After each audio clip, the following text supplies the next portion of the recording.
This is the Troll Patrol. Live. With Justin. FREAKIN. Welcome to the Troll Patrol. Live. It's a freaking Sunday. Everybody had a great freaking weekend. I'm drinking some coffee tonight. Just because I felt like it. And I had some coffee. I've been arguing with the trolls on my YouTube channel. As one of the segments we're going to do tonight, we're going to read mean comments from my YouTube channel. Apparently, had a lot of Matt Walsh fans come to my channel. And then they're all bragging about, like, look how everybody is against you in the comment section. It's almost like I posted that video on all of Matt Walsh's posts for the day.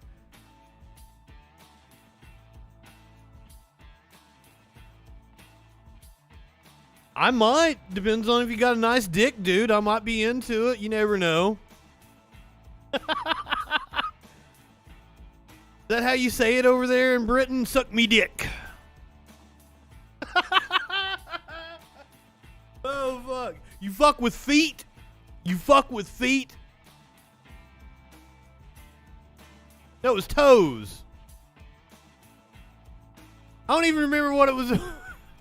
Fuck, that's how high I am right now. I don't remember what the hell we were talking about on the Freak Show. You fuck with toes. I thought he said toast. I asked Sparkles if she fucked with toast. Who doesn't like a good piece of toast? Yeah, toast!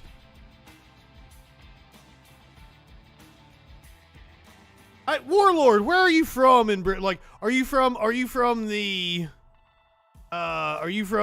backwoods of Britain? Or are you from a metropolitan area? Pete and feet. That is a money-making idea. The dank north. What's so dank about the northern part of Britain?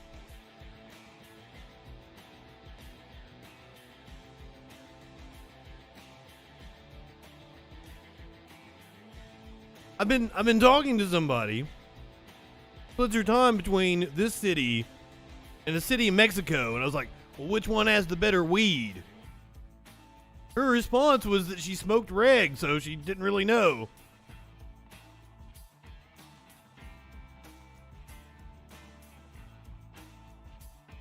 I'm just smoking what I can scrape together right now.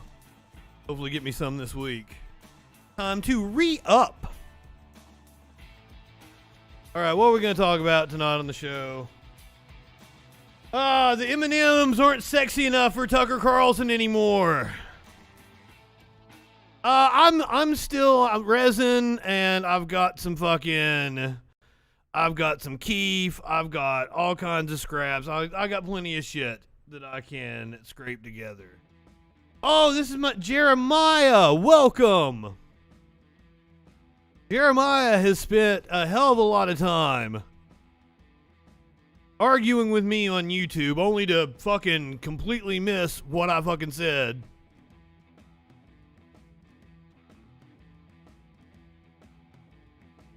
It's amazing to me that they have spent as much time as they did arguing with me, because once again, all it did was help my numbers. And I actually had a pretty productive day yesterday. Beat Yakuza 3 on the PS5. Why I'm playing a PS3 game on a PS5, who fucking knows? Started playing Outer Worlds, so that's fantastic. Made French onion soup. It was very easy, because French onion soup is like a 3-4 hour process, right? So gave me something to do to argue with numbnuts over here back and forth. I hope that you were sitting somewhere on the clock and that you were getting paid for what you were doing. If not, I think you wasted a hell of a lot of time. But hey, Jeremiah, if you'd actually like to have a conversation with me, let's open the phone lines up, or you can hop in the Discord if you're more technologically savvy, 917-830-4359. If you hop in the Discord, just let me know and I'll hop on over there. Since you seem to want to talk to me about the issue of trans people, I am excited for the Super Bowl halftime show. Mary J. Blige, Kendrick Lamar, Eminem, Dr. Dre. I think there's one other person. I think I'm leaving them out.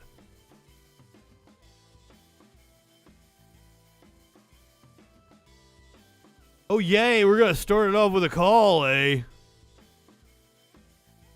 Fuck yeah, Kendrick Lamar. One of my favorite rappers right now.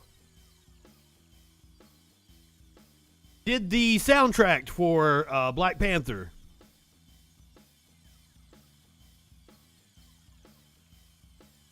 Now, Jeremiah's going to want to talk about the trans issue. Why? I don't know. I have recommended that they actually go and seek psychological help because I feel like they have some issues with their own gender. But we'll find out.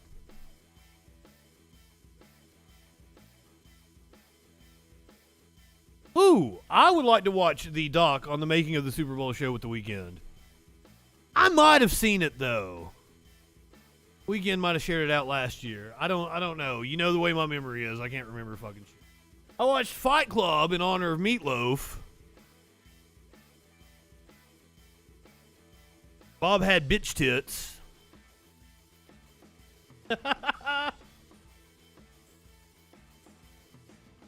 I enjoyed that movie thoroughly. Guy Comet, welcome. Thank you for being a freaking follower. Oh yes, we're going to talk about Meatloaf here a little later on in the show. Meatloaf had some interesting things to say about COVID restrictions. Something about, if I die, I die, as he was opposing mask mandates and vaccines. I prefer Twitch as well, I think. But we're not going to discriminate if you're watching on the YouTube, if you're watching on the Twitch, if you're watching on the Facebook. If you're over on the D Live, you might be a Nazi, but it is what it is. I haven't seen anybody from D Live comment in a while. Twitch has widgets. Well, I need to set it up, and then you can use the emotes on YouTube as well. I could do all kinds of cool things. I'm just fucking lazy. I saw several people make that joke. He would do anything for love, but he won't get vaxxed. If he dies, he dies. Well, guess what? He died. Somebody's in the Discord asking, how's the rockin' pirate hippie? When I was doing AV installs a few years back, I had an engineer was giving us like a little pep talk in the shop. He said, you know the reason why we can go in places looking like pirates? And like I raised my hand, you know, bandana, Fu Manchu, long hair, everything. Look exactly like I look right now. It's like, you think I look like a pirate? Like, I know you look like a fucking pirate.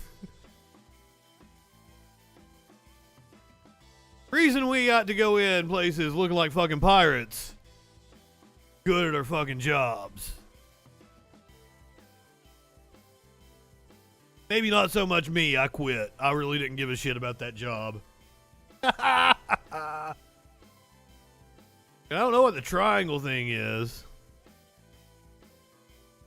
Well, Jeremiah, you gonna argue with us or not? Like, I got a show to do here. I mean, I can vamp for a while. I got a lot of shit to talk about.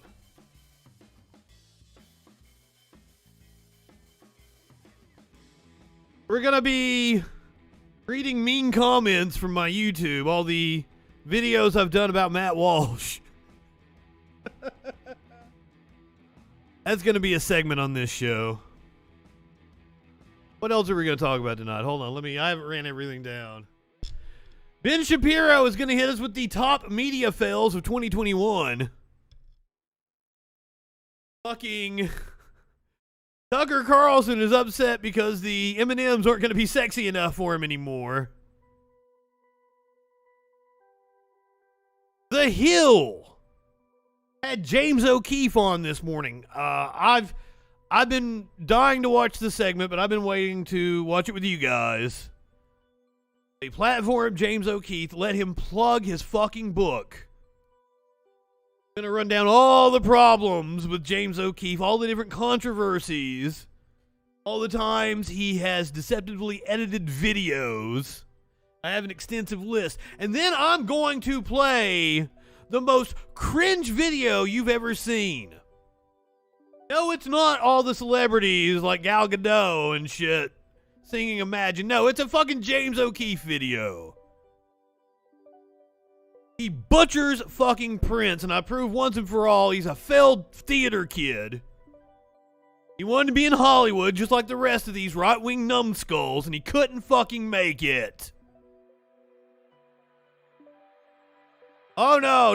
If you see a James O'Keefe song and dance, no, he is singing and dancing. What kind of world do we live in when Tucker Carlson can't jerk it to an M&M anymore? I do not, and this is, if I do have some right-wing trolls in here, you guys know you're being played, right? There's no liberals upset about Aunt Jemima or the Land O'Lakes native. Nobody gives a shit. It is a marketing ploy. It is a decision made in a corporate boardroom because they know Tucker Carlson, Ben Shapiro, Matt Walsh all need something to fucking bitch about in the culture wars. So they go on, they talk about how woke culture is changing everything you love from a minstrel character on a fucking bottle of syrup, the whole Dr. Seuss thing.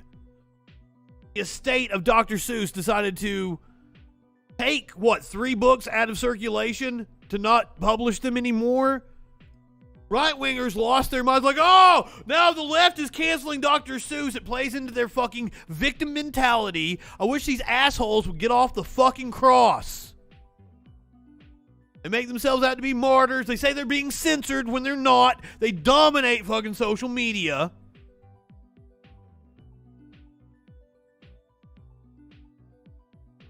And then claim they're being censored or shadow banned or whatever the fuck they're saying. Use promo code censorship or promo code free speech to get 25% off our merch store. Oh shit, came in the Discord. Are you in the debate freaking? Oh shit, yeah. What's up, my friend? Are you there? Can you hear me?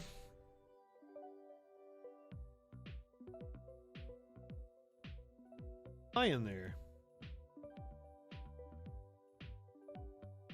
Your mic's not turned on.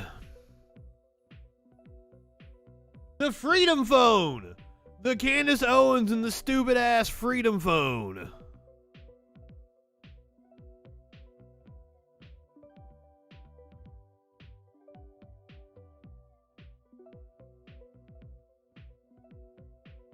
Figured your mic out.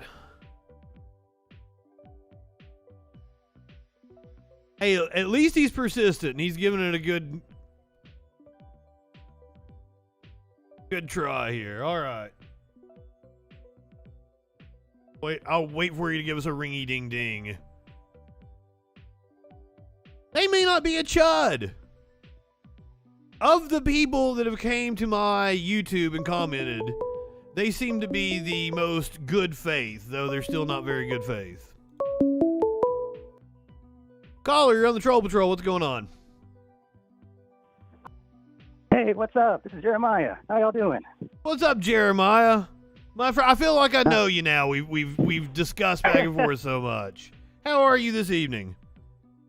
Oh, so far doing quite well. All right, so the first thing I want to ask you is, why are you so concerned about trans issues? Sure. Well, I guess I'm just more concerned about the truth in general. I'm one of those guys who kind of prefers to take the path that's easier for everyone, and I kind of go with that instead of maybe employing or inventing more complicated ways of dealing with things and issues in life. Okay, nobody's inventing anything, though. Like, you say you're concerned with truth, yet I kept telling you there is mountains of research biologists have written on this subject, and you didn't seem to care. So I can't believe you when you say you're concerned with truth. Sure. Well, one thing we were talking at length about was the normal curves and bimodal. Yes. Gender is bimodal. Gender traits are distributed on a normal curve. You seem to comprehend the empirical rule. Most right-wingers don't. Well, for the most part, it's been a while since I took a math or psychology class, but yeah, some of that kind of rung a bell a little bit with me. Okay, all natural traits are distributed on a normal curve. Intersex people being around 0.3, 0.4% of the population. That's exactly what you would expect from a normal curve. That's why I say gender traits are distributed on a normal curve. That's why I don't know what the standard deviation is. I haven't sat down and done the math. But I can tell you that about 65% of the male population has a penis that's between probably 5 and 7 inches. It might. I didn't actually do the exact math. It might be like 4.75 and 7.2. Yeah. You see what I'm saying, though, right? Yeah. I can tell you that for a fact because of the empirical rule. Okay, that's fine. Well, let's go with because intersex and trans people make up about 0.3%, 0.4% of the population, the empirical rule tells us that it follows along a normal curve. So most people, one standard deviation from the mean, have a normal-sized penis or a normal-sized vagina. 65, I don't think we disagree there, actually. I think we agree. So then what is the issue with gender is bimodal? That proves it. If you understand the concept I just explained to you, gender is bimodal. The traits are distributed on a normal curve. And I thought about it. If you really want a definition for what a woman or man is, or male and female, it is a female would be somebody who has more feminine traits. Male would be somebody who has more masculine traits. There you go. Oh, well, there you go. That's just fine. I would actually kind of agree with those definitions. Well, the way I was thinking was that exactly that men would carry more masculine traits and females will carry more females traits. Well, what about the intersex people? Well, there's no such thing as an intersex person who's 50-50, completely ambiguous, half man, half woman. Because gender traits are distributed on all gender traits. I have feminine traits. You have feminine traits. Oh, yes, absolutely.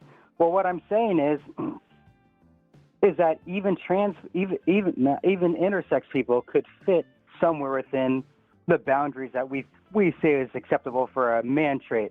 What do you mean acceptable? What? Who's saying acceptable? Who is this arbiter? What do you mean acceptable? I'll give you an example. Weird. I'll give you an example. So traits are distributed along the curve. Gender traits. Okay, let's look at a gender trait specifically. Let's look at levels of testosterone, for example. Right? Some guys have less testosterone than say the standard guy usually has. Okay. Right? And some girls have more than the standard girl has, right? Yes. Well, take an intersex person who has a lot of male presenting characteristics. Let's say their testosterone is a little more in line with a female, right? I don't see any reason to not categorize that intersex person as a man, since they have mostly men. I don't see any reason not to let that person make their own decision. That's not up to you. Well, why is it up to them? Because it's their life.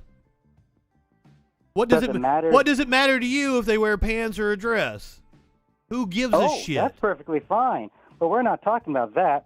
We're talking about how we classify these guys. We're talking about how we classify. Why do you need a them, classification? in terms of gender? Why do you need some rigid definition?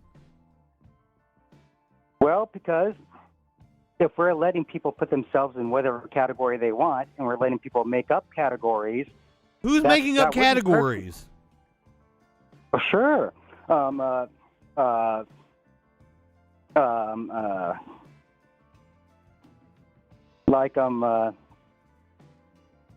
You talking about like non-binary? Like non-binary, gender blender. Yeah, because they don't identify with the male or female traits. What's wrong with that? Why does that have any bearing on your life? If they kept it to themselves, then that would be just fine. It doesn't matter, dude. I don't have to keep anything about my personality to myself. Star Wars geeks don't keep anything about fucking their love for Star Wars to themselves. So a trans person don't have to. When they start telling me that I have to call them a different pronoun. Or Why? When they start saying Why? that, People acknowledge me as Justin FREAKIN. People acknowledge Robert Zimmerman as Bob Dylan. Why do you give a shit? would you send me to jail if I didn't call you Justin FREAKIN? Would you find me? There is nobody going to jail. But aren't people fined for it? There are people. You're talking about like the Canadian law that Jordan Peterson rallied against. Well, yeah. What about that law? What about what he had to say about that? That was repeated harassment would get you a fine. Calling that person by the gender that they didn't want to be called by. Repeated harassment. And right? why? If you came up and just started calling me names, I would get offended by that, wouldn't you? I'm sure you would, but you wouldn't fine me for it. That's where the problem is. No. There are laws against harassment. You can't just repeatedly harass somebody. And we're also, I'm not familiar because I'm not Canadian. I'm not exactly familiar with Sure. the outlines of the law. But like Jordan Peterson was responsible for talking to students. And they paid money to be at a university. And he has a certain decorum to uphold. Mm-hmm. So, and he made himself out to be a martyr and has made quite a bit of money off of scamming idiots over this issue. Well, you say people get fined for harassment. To what extent will harassment solicit a fine for someone? You have to present yourself as a threat in order to get in trouble legally for harassing someone. Well, it depends on the municipality, first of all. But there are laws against harassment.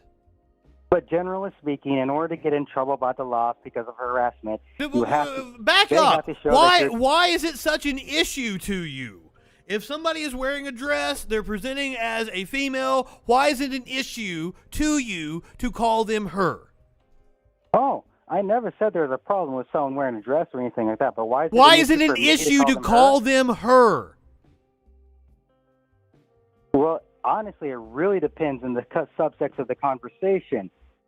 Because typically, if I'm just talking with a friend who's maybe a trans man. Do you have trans friends? Yes, I do actually. That's mostly who I have a lot of these conversations with when I do it in person. Well, first of all, they don't really owe a debate about their validity to you. You understand that? No, right? They don't. But they do enjoy having the conversation. Makes you kind of a dick. How so? Because you're constantly badgering them about the validity of their existence. Their gender identity isn't their existence. It's a part of their existence. At the very most, it's an attribute that describes them. If you were a trans person, I promise you, the notion that you are trans is made an issue in a lot of ways throughout your life. And I have trans people that I love, and listening to them talk about the way they are treated by society bothers me. So once again, why is it an issue? You see somebody who is presenting as a woman. Why is it an issue for you to acknowledge them as a her? It depends in this. It doesn't depend. Why is that an issue? Because here's what I would do. I would actually probably call them by their preferred pronoun, especially if they look Well, their no. part. You don't have to be passing to be valid.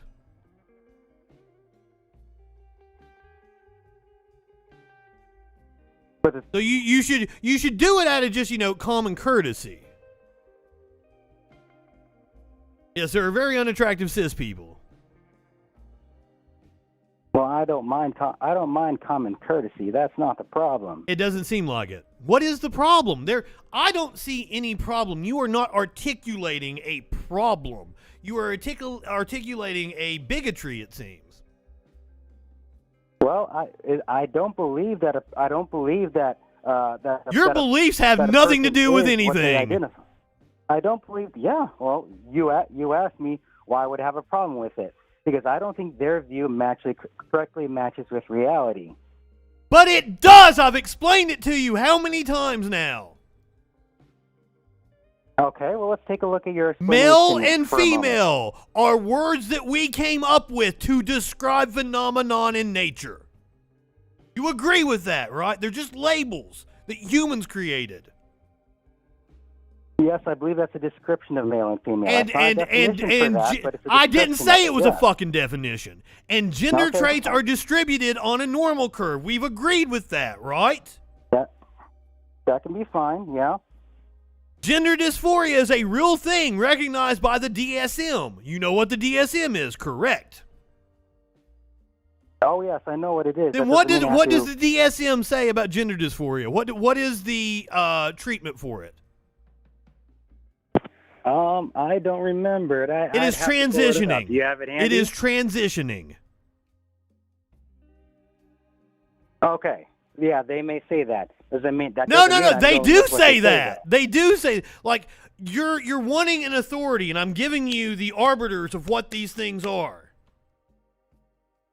Okay, and you're not accepting it. And I've tried to point you in the direction. Like, biologists have had this fascinating discussion about how to define male and female, and they found that the words are inadequate, and that is the reason why we now have the category of non-binary. And I've tried to tell you to go look it up because you seem like you're intellectually curious. So why won't you do that? Because it's fascinating. I want an authority. I want your specific. It's a fascinating discussion. If you're out to search for truth, you should do that instead of coming to me and arguing with me about something you're not well informed on. You see what I'm saying? Well, I probably would do that. That's something I could do easy. What I wanted to do was instead you spend all day fucking bumping up my numbers on YouTube. Thank you. Yeah. Oh, you're welcome. Like I said, I'm glad I could help with that. We all both got some out of it, which is kind of cool. I'm still not understanding what your issue is. My issue? Okay.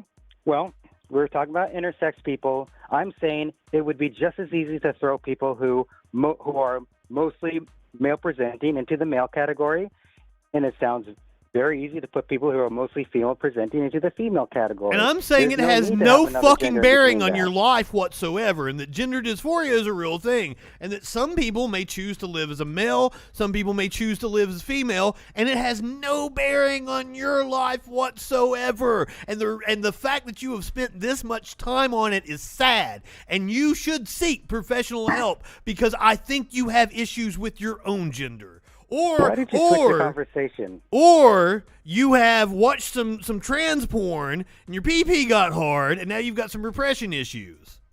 Why did you switch the conversation before the ad hominem? I didn't ad hominem anybody. You learn what the fucking word means. Do not throw around words you don't know the meaning of. What do you mean I switched the conversation? But you attempted to attack my person. But before that, why did you No. Ad hominem is when somebody uses a personal insult as supporting evidence. If I prove my case and then call you a moron, that's not an ad hominem. You don't have to use it to support your case, but that's neither here or there. Why did you switch the subject? What subject did I switch? All right, we were talking about intersex people and whether or not it's necessary to have that group as a gender, or blanket term for genders in between, or to just take people who are intersex and they would just put them in one group or the other group. Why is that an issue for you? Well, one, there's been fucking mountains of research written on this issue, and you do not want to acknowledge it. Research about what specifically? How to define male and female. The exact issue you say you're concerned with. But you've already defined it just a little bit ago. You said a male is someone who has mostly male attributes, and a woman is someone who has mostly women attributes. I think that's a fine definition. Why do you need to tell an intersex person how to live in life? Why is that important to you? How is it useful to society? Wait, specifically, how is what useful to society? You're like, well, if they've got more male traits, who is the arbiter of whether they have more male traits or female traits? Oh, well, we already know which traits are. We already know what the gender traits are. Testosterone levels, estrogen levels, bone mass density, obviously genitalia, chromosomes. We already know the traits, so it's not hard to decide where you rank on each of those. And biologists and geneticists have had this discussion about all those different categories, and no matter how you defined it, it left a person that you would consider a woman, out. And to think I could explain it in just the 1 minute term, talking. shut the fuck up. The terms are not broad enough for what we see in nature. Well, and how about we do one for science? Why do you need why is your brain not capable of having more nuance? It's not a black and white issue. As most things aren't. Because it's a lot easier than people on the left want it to easier be. for who? This is exactly what No. said. It's a lot more complicated than right-wingers make it out to be. You guys say that for every issue. That's always No. This is the problem with. Hold on. Shut up. Decision to be made. The problem with right-wingers is they need everything broken down into like a bumper sticker saying, and there is nothing in life that is goddamn like that.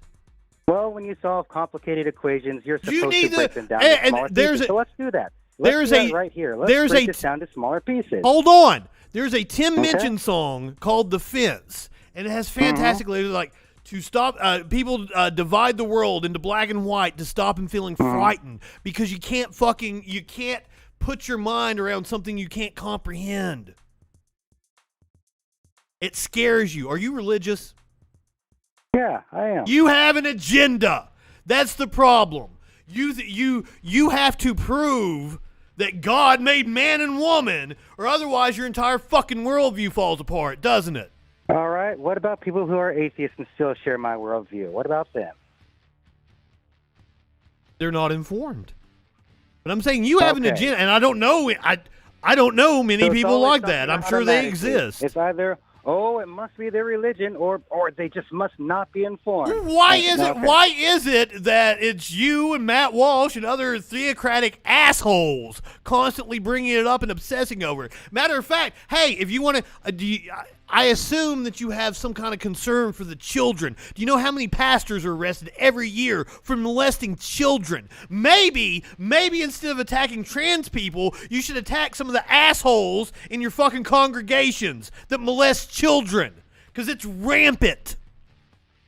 Well, I don't. And that's a far more pressing issue than how you feel about intersex people.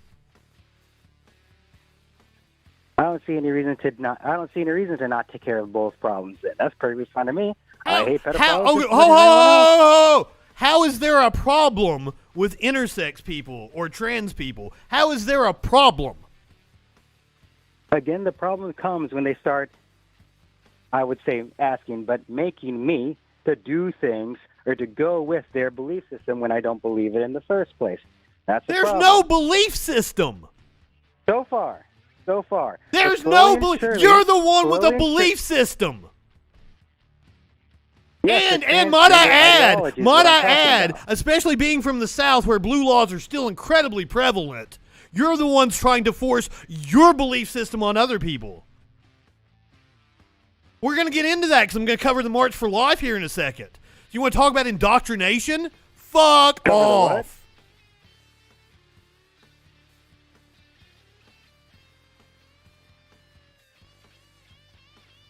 Hold on 1 second. Breaking up, unless You hear me? Yes, I hear you. Okay, there you go. There. All right, cool. All right. Well, then What? in the sake of union, let's take this one issue apart and let's divide it until we get to some what would you say, common ground or consensus. Why don't we take a look at that intersex issue and see if we can break it down to see whether or not we could just fit someone in one group or the other. It's none Why are of you your so afraid of fucking getting into that? business. It's none of your fucking business. How someone else identifies with their gender expression has no bearing on your life whatsoever. Who cares if it's my business or not? There's a problem. I care. Clearly, so why What not problem? get down to the What bottom of it? problem? Articulate the problem. Two massive groups of people arguing on this one issue. It's highly politicized.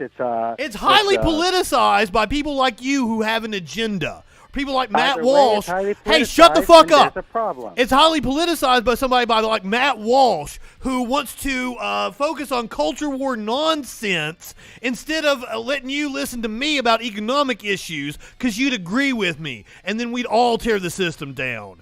Matt Walsh is paid by billionaires to keep you fighting with me, you dumbass. Wake up. Either way, there's a problem.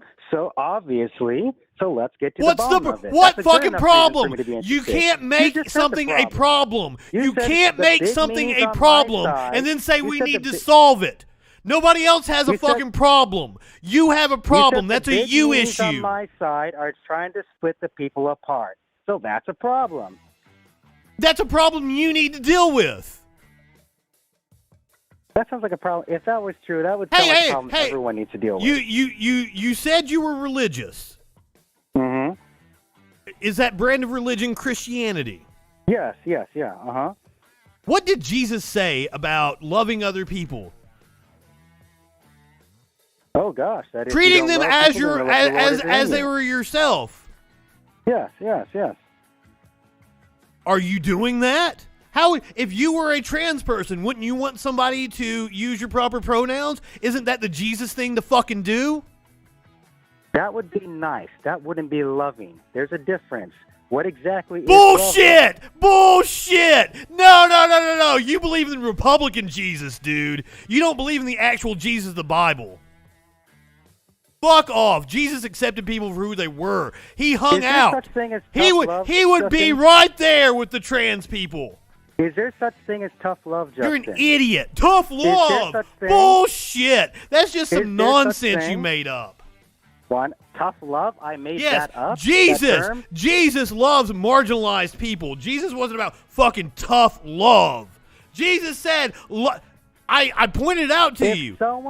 If someone you really loved had a huge drug problem, would it be loving for you to say, How are it's okay, you just keep how doing are it, you that it makes me comparing happy." trans issues to a drug problem? I told you what the DSM says the treatment You're is the one for that went to trans. Jesus. The DSM says the treatment is transitioning, which would mean other people calling them by their preferred pronouns. That would be the Jesus you're thing right. to do, and Fine, you are you're right. making We up went down that every rabbit hole. excuse Let's you go back. can to be a fucking bigot. How do you not see that? Your fucking Bible tells you to treat people the way you would want to be treated, but you don't fucking do it. You don't follow Jesus. You haven't given everything you own to the poor. If you people actually acted like Jesus, we wouldn't have a fucking issue. I don't know. How come you don't see that you've just completely went down a completely different path from what we were initially talking about? How do you not still see haven't you're solved not following the problem. fucking Bible because you've never read the goddamn thing, have you? Oh, I do, but it's a pretty big book. You've never read the 66 books goddamn to be book. exact. I've read quite a couple of them.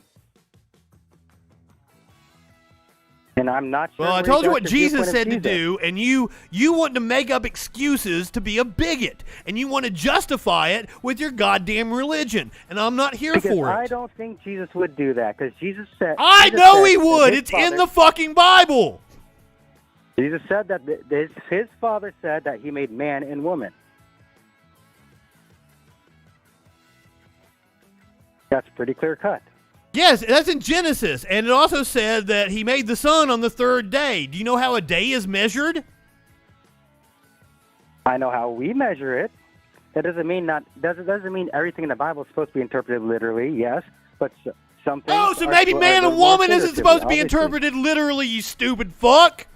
Oh, it's not supposed to. It's not supposed to be interpreted literally when Jesus said, "Give everything you own to the poor." It's not supposed to be interpreted literally when he said, "Treat the people the way you would want to be treated." No, you guys make up your own caveats, so you don't actually have to follow the Bible, and it's sickening. Why do you think man and woman shouldn't be interpreted literally? Why don't you think that? Why? Because I have proven that gender traits are bimodal. I have shown you that biologists and geneticists say that the terms do not properly describe nature. That's the thing. You want to believe in a fucking book of mythology, and you want to try to warp the facts to fit your stupid ass book. Well, my views on gender doesn't really come from the Bible. It comes from what I observe in nature. It comes from reason. You've not used any reason. Okay, well, let's go back so I can use some reason. Intersex people, should they be split into either man or woman, or should they have a group of their own? Let's investigate. Gender attributes. Let's take one. Anyone. Let's take what were we saying? Testosterone, for instance. Okay, everyone's got some single number of testosterone in them that they create. So why can't we just divide a line? Hold on. Why can't we just...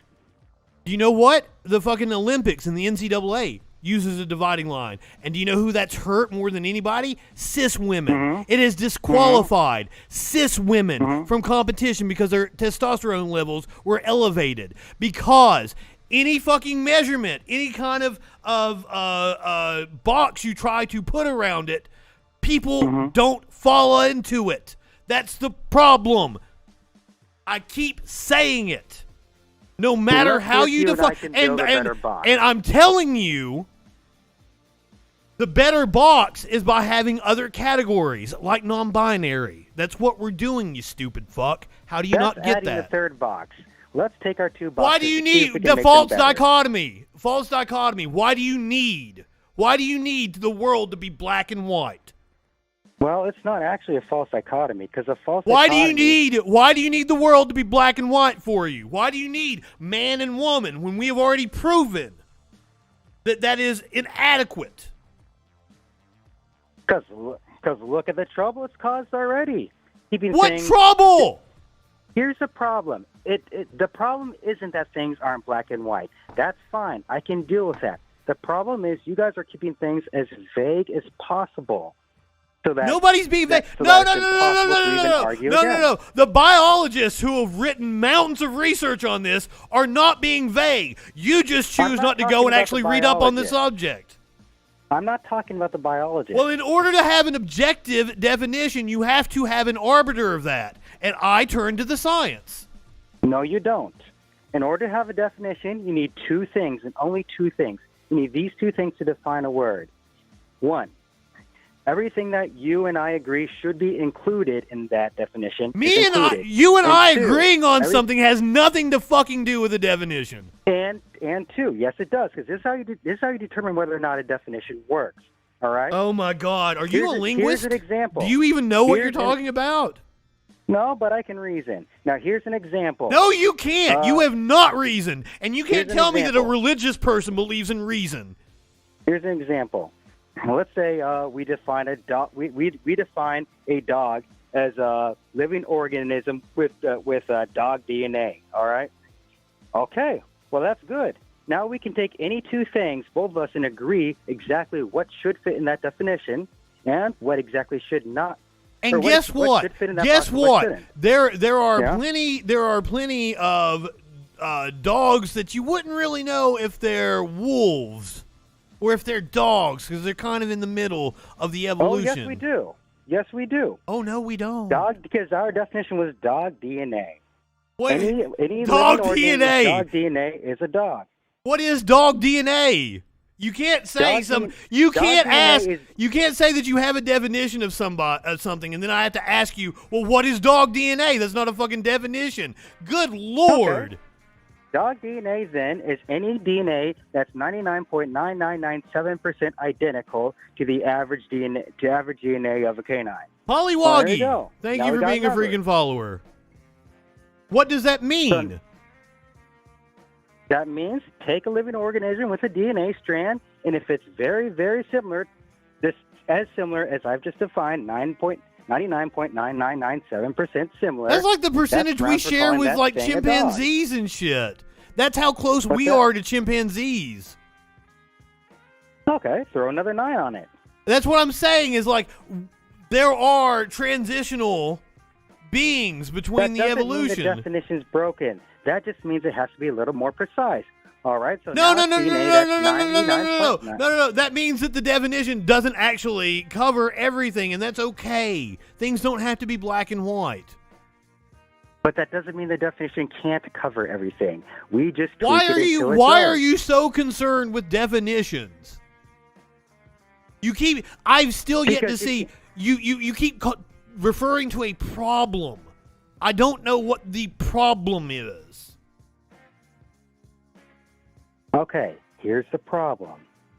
Two groups of people are very angry at each other because they can't agree on whether or not, or they can't agree on the elements of this transgender argument. Okay, That's the problem. Okay, It once doesn't matter who again, caused the once problem. again. It doesn't matter.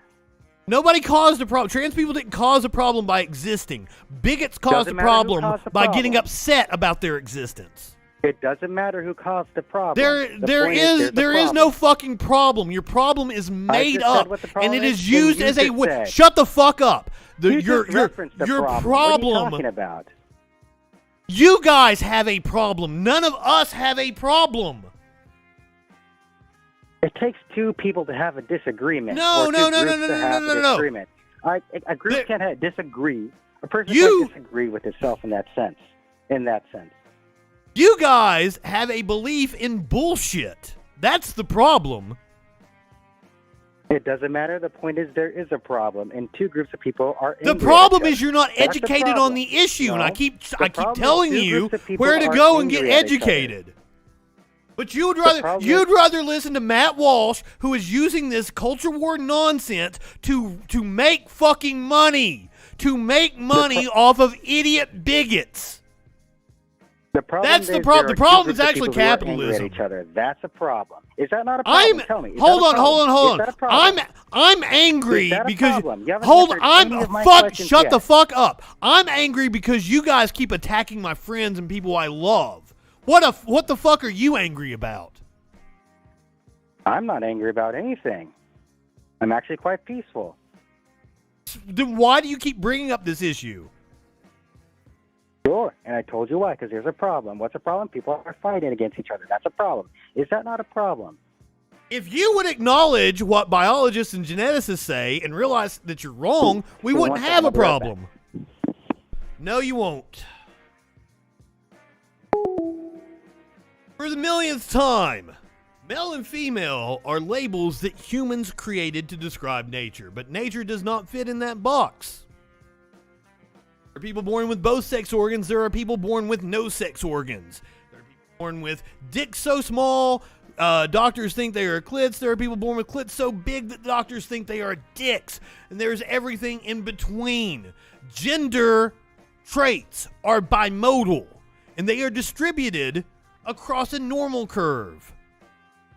Using the empirical rule, we can determine that the distribution matches the normal curve, therefore confirming that gender traits are indeed naturally occurring, that trans people are naturally occurring.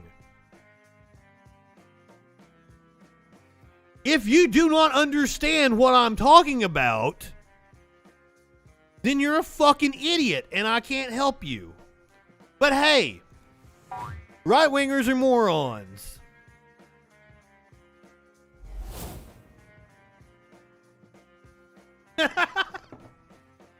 Confirmation bias and cognitive dissonance are hell of drugs. I don't think our caller was a dumb person.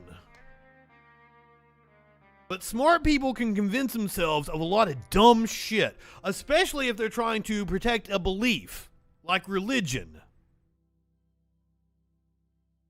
If you think I lost, then you are not very bright, and you did not understand what I just said, and you should understand your depth and sit the fuck down. I am more than happy to present anybody with biologists telling you that you're wrong. But if you want to protect your little beliefs in God, I'm going to point to your Bible and say, hey, the Bible says treat people the way they would want to be treated. So use the correct pronouns or you're an asshole and you are directly violating a tenet of the deity you claim to believe in.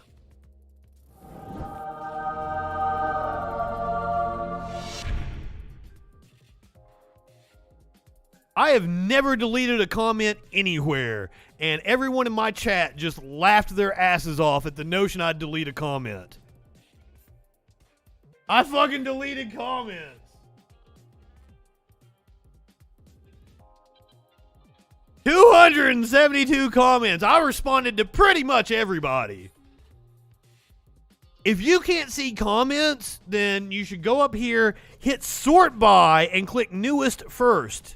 Because more than likely, YouTube defaulted to most relevant, and because there's 272 comments, they weeded them out. But you're too stupid to know how the internet works. Your comments are there. Nobody deleted them. Right-wingers are fucking morons.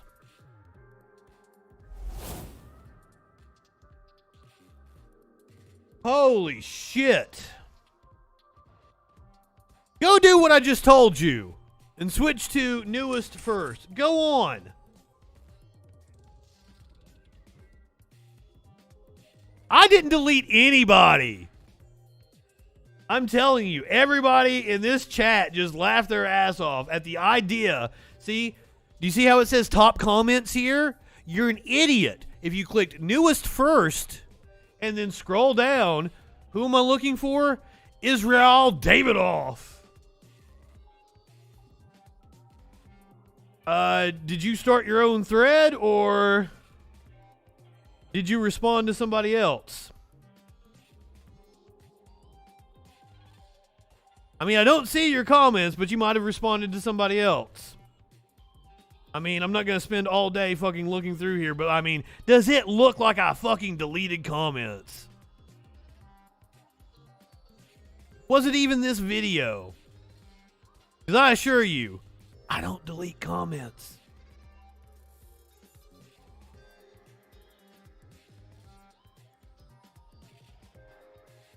Not only do I not delete comments, I'm getting ready to fucking read some. This doesn't make good content. I don't know where the fuck you're at, but I assure you, no one deleted you.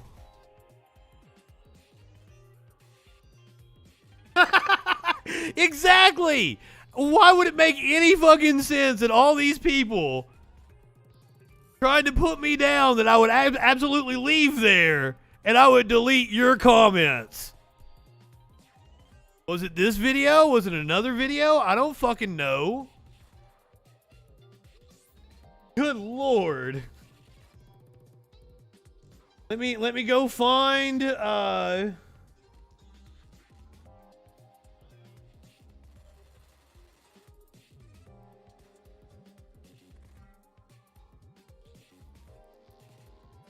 maybe they were held for review, baby. Nope.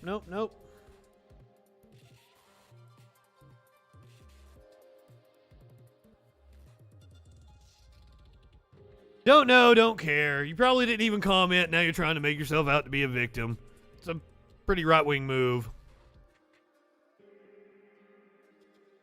Even a lesbian weighed in on it and I disagreed with it. Yeah, because they were wrong. And also, I don't give a shit if they were a lesbian. They are lesbian turfs. Being a lesbian doesn't make them an expert on gender issues. Good Lord.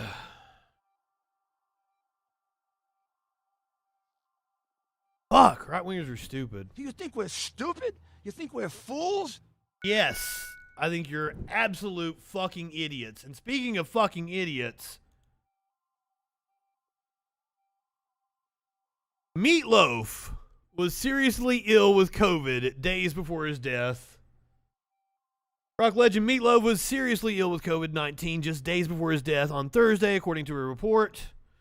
Sources told TMZ that the 74-year-old Bat Outta Hell star was due to attend a business dinner earlier this week for a show he was working on based on his classic hit, I Would Do Anything for Love, but I won't get vaxxed.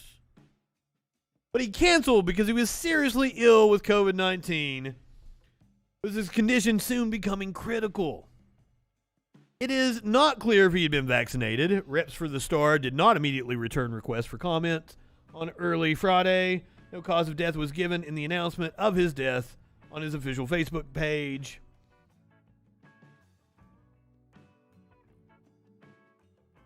The singer had told the Pittsburgh Post-Gazette, if I die, I die, but I'm not going to be controlled. He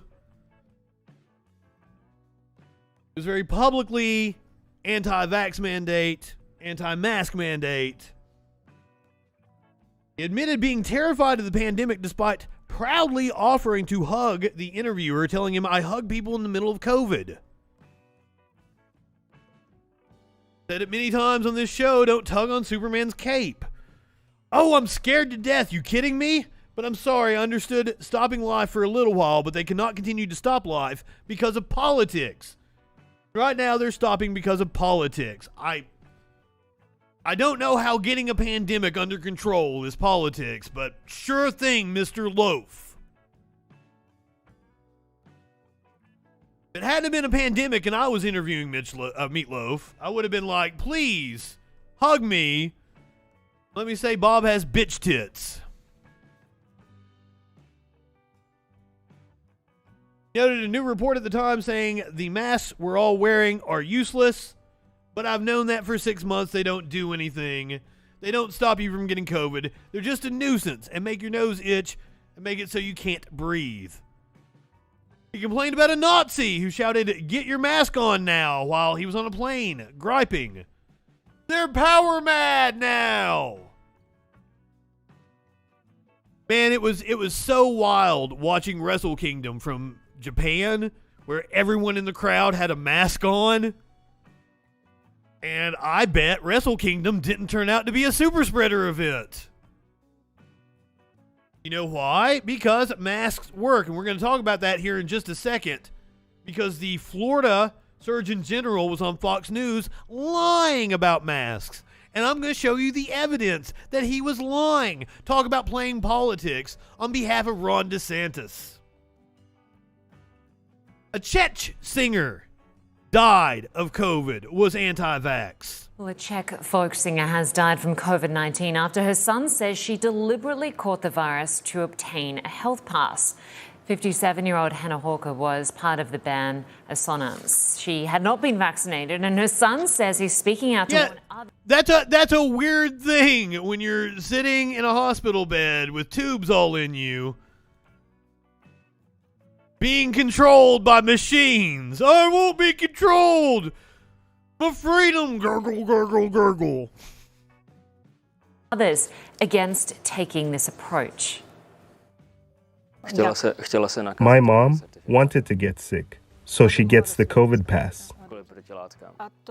And she got COVID from you because you were positive at the time. She said to me, and even publicly, she wants to get He was vaccinated. so that she's done with COVID. Well, the singer's son believes... As if you can't catch it multiple social times. media who were against vaccines influenced his mother's decisions.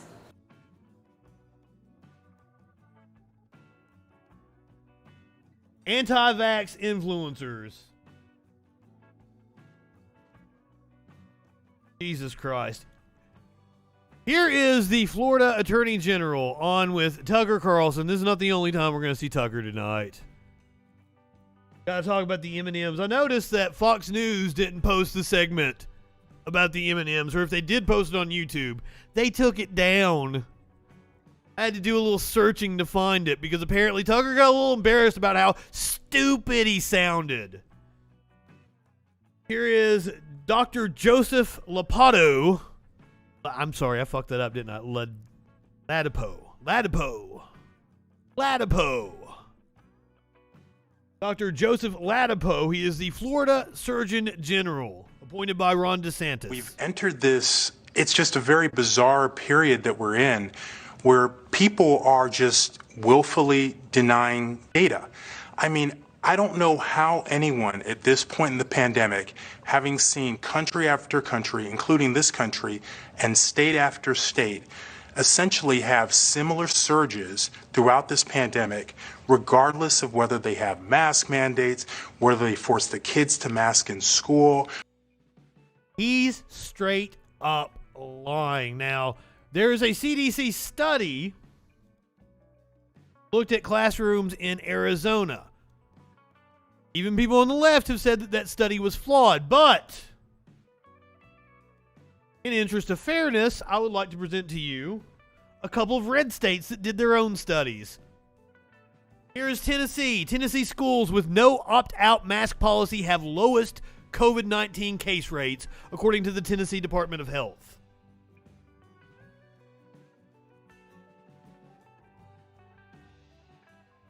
So maps provided in the TDH report show the two counties in the state with the current lowest cumulative case rates are Shelby County and Metro Nashville. That's the Tennessee Department of Health. What does the Texas Department of Health say?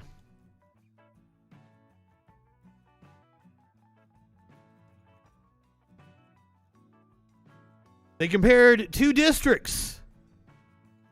One with mask mandates and one without mask mandates. In the Spring County District, 733 cases. In the Humble School District, 2,378 cases.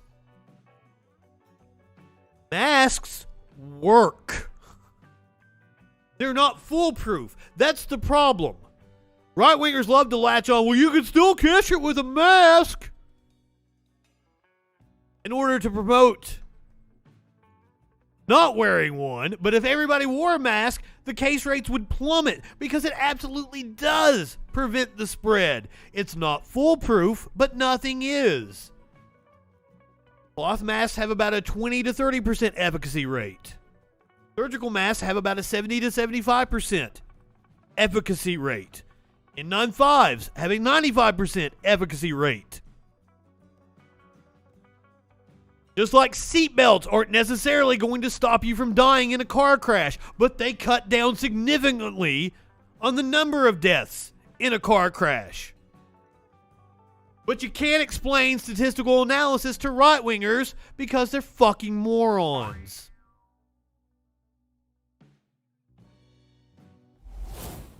So this man, the chief medical officer in Florida, is lying on a propaganda outlet. Whether they do whether they adopt the vaccine passports, there's really no substantial difference. So, you know, I feel that so many leaders right now are essentially data deniers. I mean, it's right there in front of you. We have quite a bit of research. But did they put data on the screen? Very heavily based on the facial cues of the adults in their world and on the facial cues of their peers. So if you don't let 5-year-olds see other people's faces for 2 years, what do you do to their brains? You know, Tucker, you're totally sharing, you know, one of the saddest. Wild! What do you do to their brains if they can't see faces for 2 years? What the fuck? What do you do if they die of COVID? Last time I checked, which was about a week ago, 830 children have died. I love how right-wingers love to like, oh, it's 0.99 blah, blah, blah, survivable for children. What's an acceptable number of children to die? 830 seems like a hell of a lot to me, and it's most certainly more now. I think it should be 0. Apparently, they're part of the pro-life party, but they don't think it should be 0.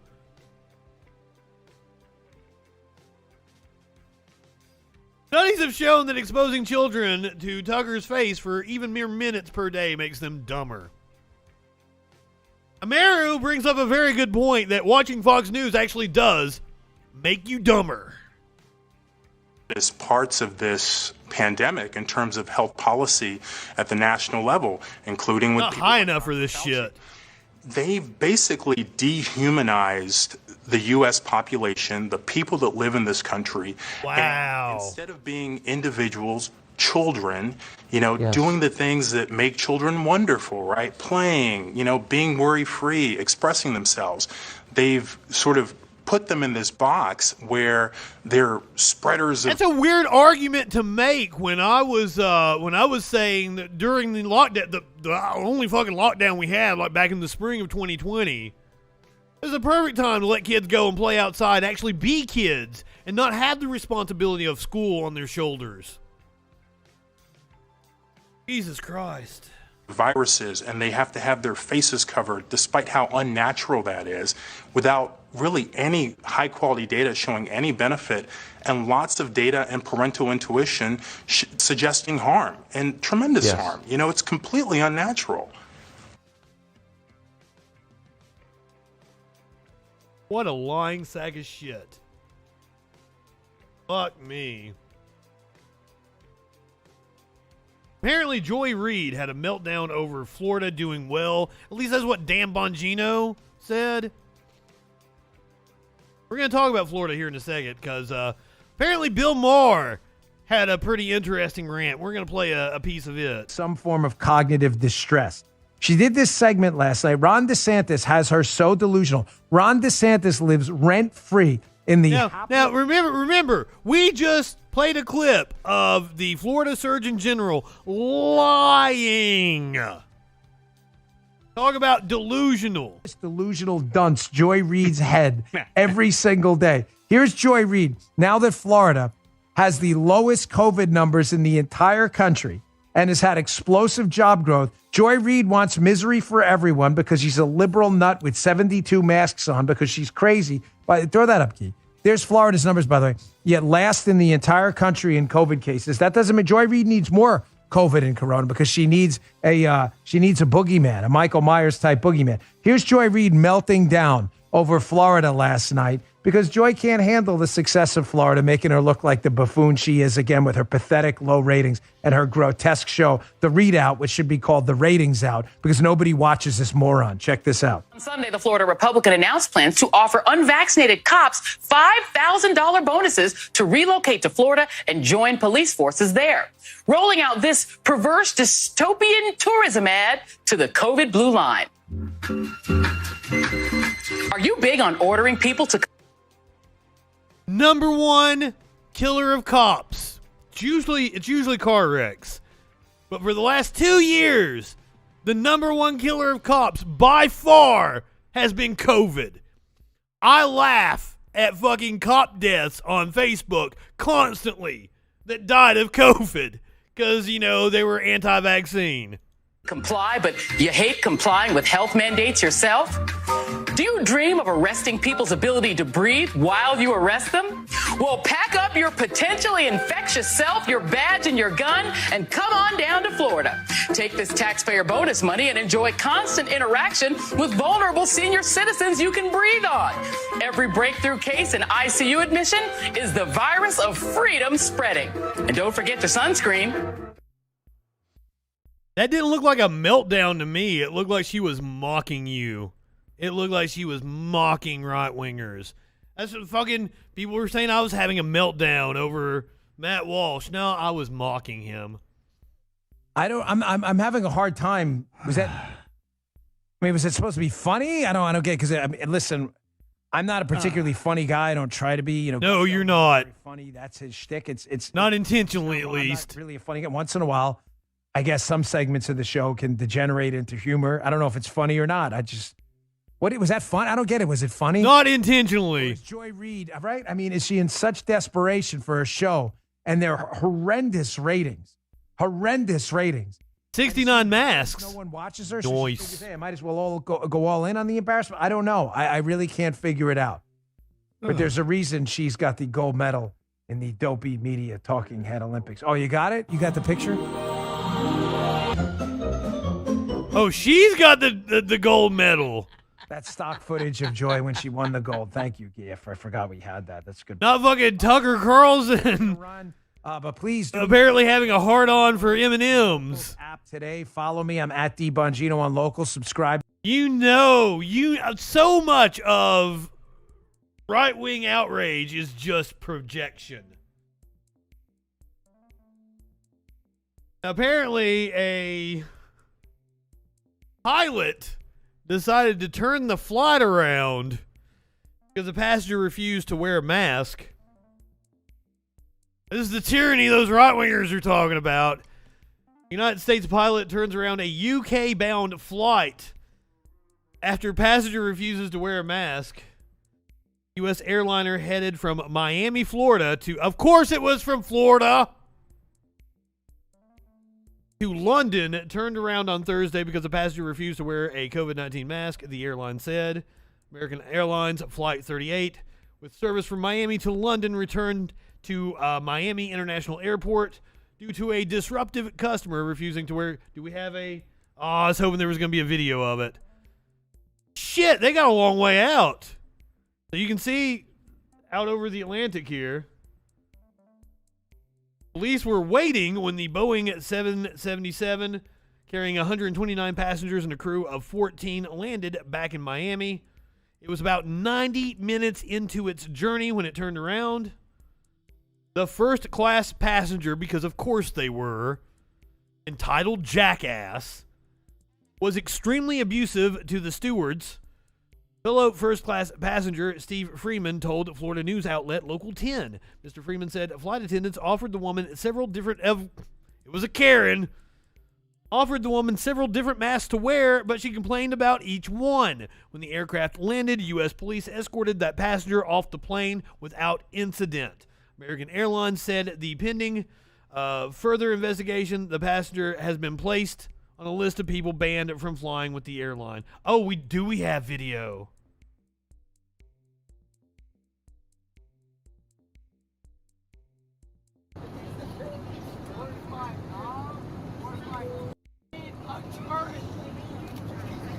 Shut the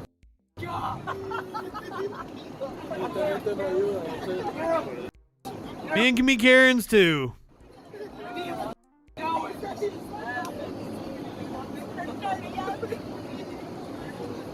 I'm so sorry.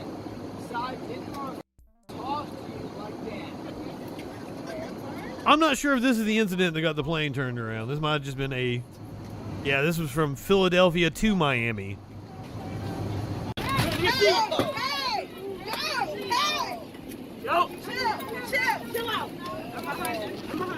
Yeah, this isn't the story we were just reading. Oh, this is a compilation of different passengers.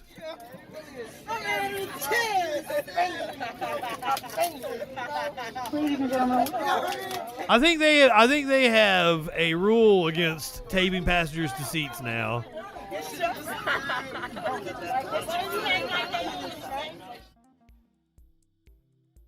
Oh. I thought you needed to see something kind of funny before we watched comedian Bill Maher, who's not very funny. Not very funny at all. And now this is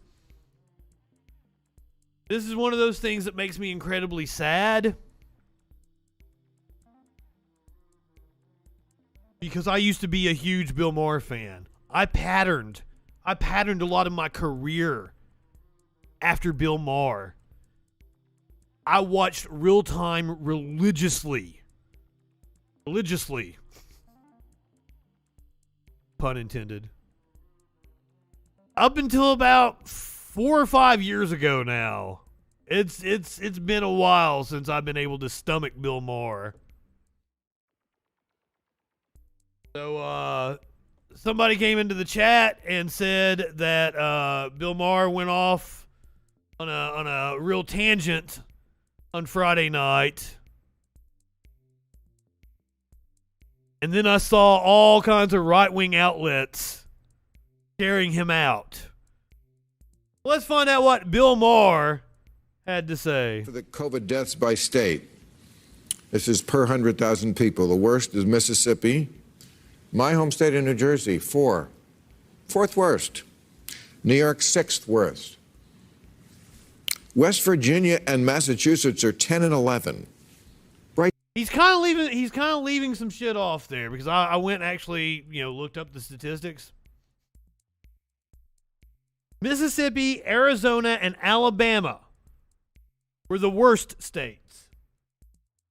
New Jersey is up there. I attribute New Jersey and New York to the fact that they were hit early on. And they're also colder. So you also have Louisiana, Oklahoma, Tennessee, Arkansas, Michigan, West Virginia. Before you get to Massachusetts, there are blue states over here, but like the top 10 are red states where restrictions were the least restrictive. New York and New Jersey got hit the hardest at the beginning before we had restrictions. Right together. Could there be two? Michigan also in the initial wave. Unalike. Right. Than West Virginia and Massachusetts. And the poster boy for keeping shit open was Florida. Massachusetts. Down at 17. So New York and New Jersey did worse than Florida. 17. New York and New Jersey did worse than Florida, yes. Florida is a lot warmer, so you're a lot more likely to be outside. And we know that open air helps prevent the spread. Hold on. Go back to compare California, shall we? Oh, wait a minute. California is not on this list. California's climate would be more comparable to Florida. California also got hit hard early on. Florida's wave came later. So Florida ranks down here. 1, 2, 3, 4.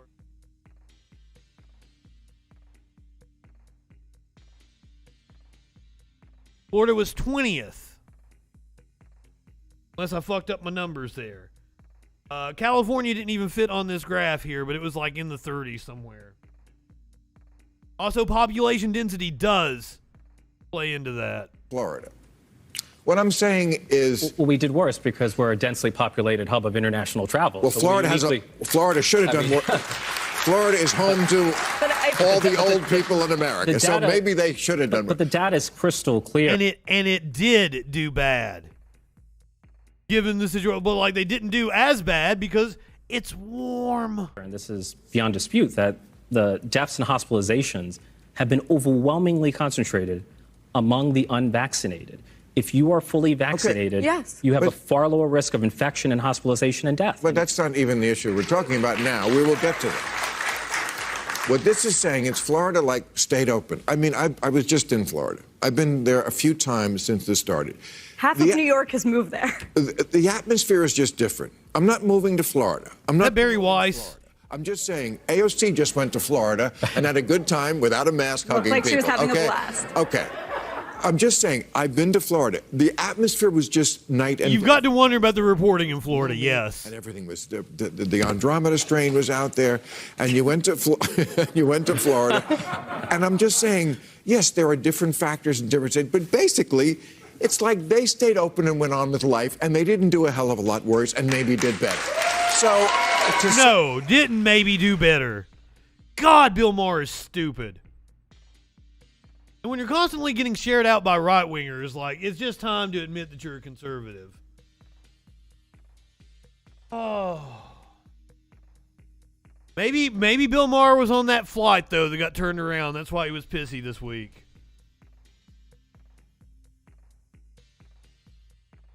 Another person who passes themselves off as a Democrat, but is really a Republican, Kyrsten Sinema got censured by the Arizona Democratic Party. Bernie Sanders on Sunday backed the Arizona Democratic Party's decision to censure Senator Kyrsten Sinema for her opposition to reforming filibuster rules to pass voting rights legislation. I think we've got a clip of Bernie on.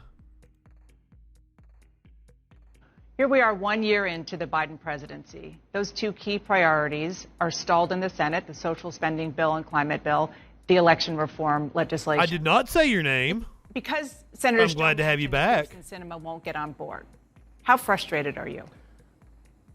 Well, it's not only those two. It is 50 Republicans who have been adamant not only in pushing an anti-democratic agenda, but also opposing our efforts to try to lower the cost of prescription drugs, trying to expand Medicare to include dental, hearing, and eyeglasses, to improve the disastrous situation in home health care, in child care, to address the existential threat of climate change. You got 50 Republicans who don't want to do anything except criticize the president. And then you have, sadly enough, 2 Democrats who choose to work with the Republicans rather than the president, and who have sabotaged the president's effort to address the needs of working families in this country. Is it frustrating? It sure is. But my view, Dana, is we need a new direction, a new approach in the Senate. I think we need a primary challenge to Biden. Negotiating behind closed doors with Senators Manchin and Senator Sinema, we need to start voting. We need to bring important pieces. My pick is Katie Porter. That impact the lives of working families right onto the floor of the Senate. And if the Republicans want to vote against lowering the cost of prescription drugs, climate change, home health care, whatever it may be, and if the Democrats, 2 Democrats want to join them, let the American people see what's happening. Then we can pick up the pieces and pass legislation. So I want to get but the current course of action, yeah, I'm sorry, go ahead. No, I want to get to more of that and really drill down on what you mean by that in 1 second. But while we're talking about the 2 senators, the 2 Democratic senators, you saw, I'm sure, that the Arizona Democratic Party censured Senator Sinema. Was that appropriate? Good on them, Absolutely too. It was. On that particular vote that she and Manchin cast, we were trying to address the reality that you got 19 Republicans. Stacey Abrams should have been the head of the DNC. It was a mistake not making her the head of the DNC and letting her build the nationwide apparatus. But I'm glad she is doing incredibly well in Georgia and may very well be the next governor, especially with the infighting in the Republicans. Republican states all over this country who are undermining the foundations of American democracy, trying to make it harder for people of color, young people, people with disabilities to vote, coming up with extreme gerrymandering, taking action against independent election officials. And it is so important that we protect American democracy, that we stand up to the big lie of Trump and his allies that he really won the election. And they undermined that effort. I think what the Arizona Democrats did was exactly right. Would you be willing to campaign against either Senator Sinema and or Senator Manchin in a Democratic I bet he would. primary? Well, that's a long way coming. They're not up until it is, 2024. But if there were strong candidates in those states who were prepared to stand up for working families, who understand that the Democratic Party has got to be the party of working people taking on big money interests, if those candidates were there in Arizona and West Virginia, yes, I would be happy to support them. We can pretty much say that Kyrsten Sinema will not be reelected in Arizona. This piece from Slate, Arizona Democrats have turned on Kyrsten Sinema. Just 8% of her party's voters view the senator favorably. What could she be thinking? There's been a lot of speculation, like, is she going to run for president as a Republican? What the fuck? What's her game plan here? Polling data can be hard to parse, but like, yeah, I understand money and I understand her corporate backers, but like, if she loses her Senate seat, she's not useful to them anymore. What's the long-term game plan? Does she just not care? She doesn't have any more ambitions beyond this one term as a senator? It seems incredibly odd. And also, full disclosure, I had the biggest crush on Kyrsten Sinema in the mid-2000s, but we're talking she was a anti-war Green Party fucking much different person than she is today. Polling data can be hard to parse, and it's never smart to extrapolate the views of an entire population from the results of a single survey. All the same, by any measure, it appears that Arizona Democrats are not too pleased with the job performance of their senior senator. Take a gander at this absolutely wild graph from Civics via the Daily Kos, tracking Arizona Dems' view on Senator Kyrsten Sinema. This is from January 14th. Good Lord. That line just bottomed the fuck out.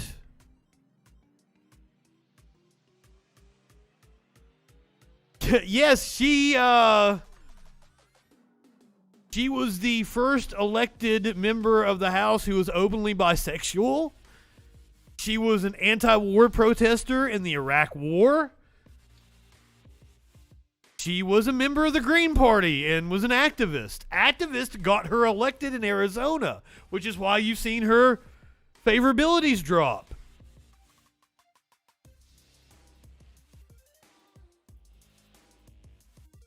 Tones, it was a different time. It was a different time. I don't know what was up with her. But my God, that's a hell of a fucking dip. And Mark Kelly, who has been more progressive than I would have guessed based on his rhetoric, Mark Kelly has been a good senator.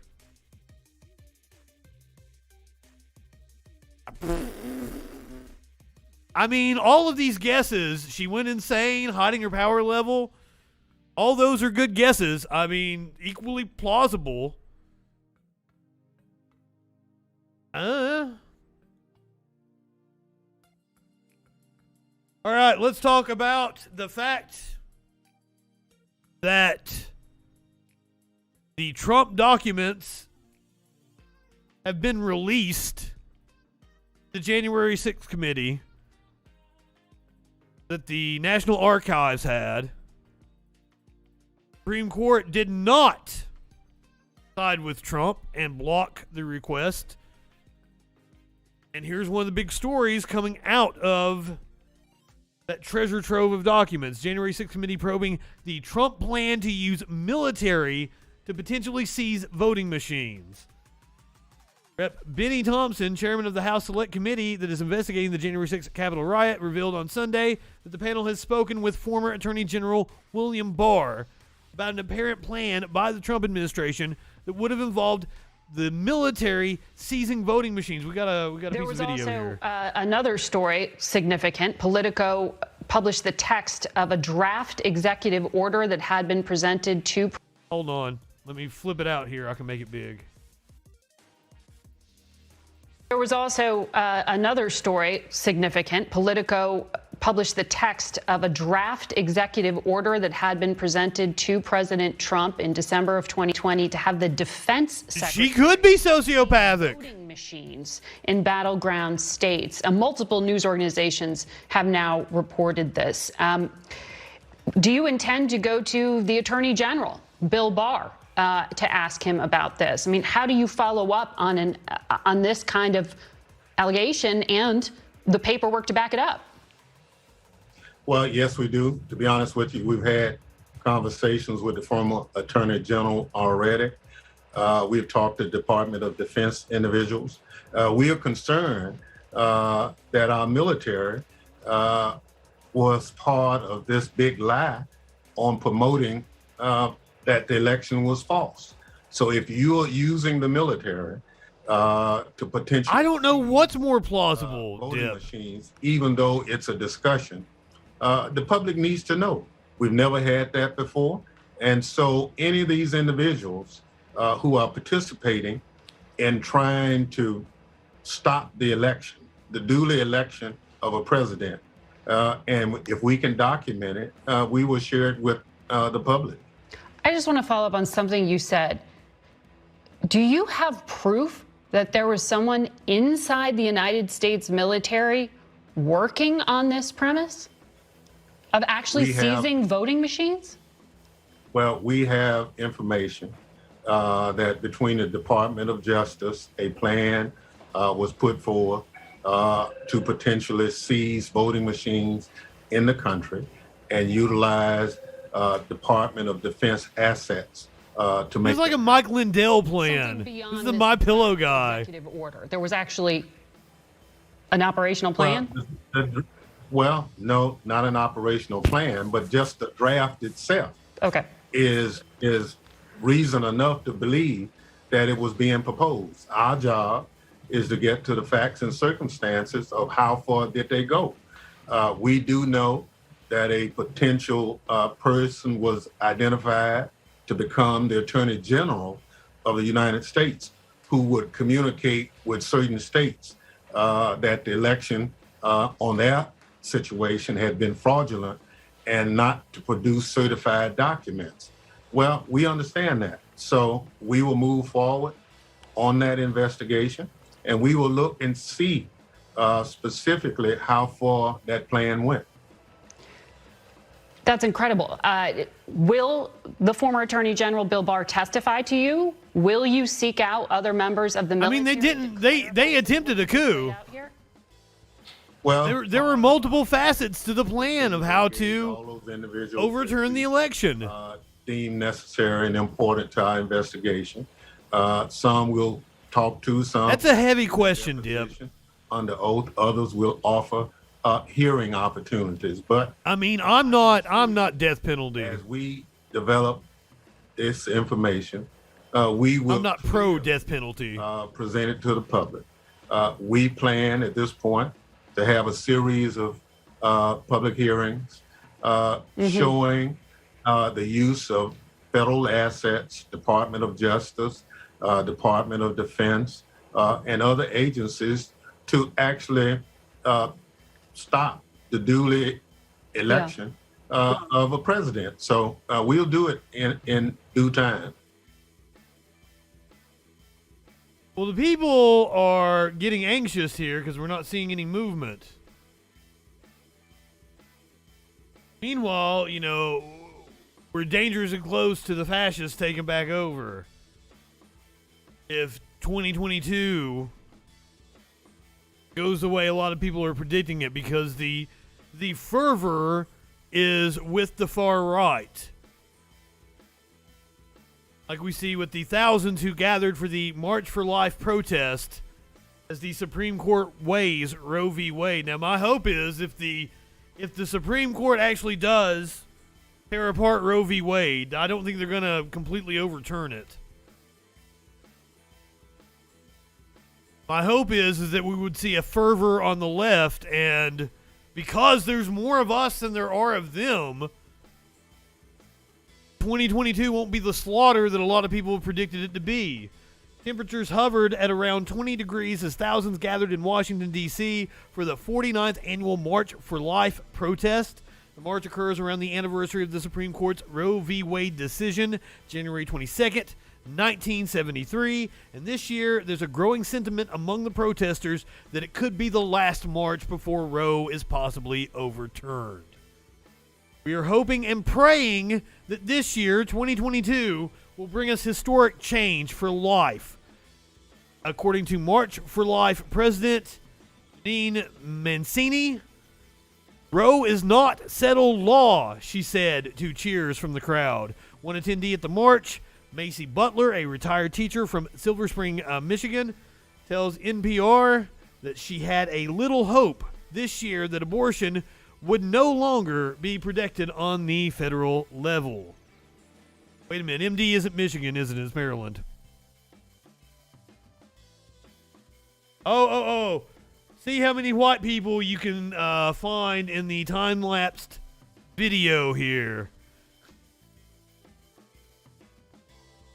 This is the march in about 45 seconds. I guess it's moving a little too fast for us to see the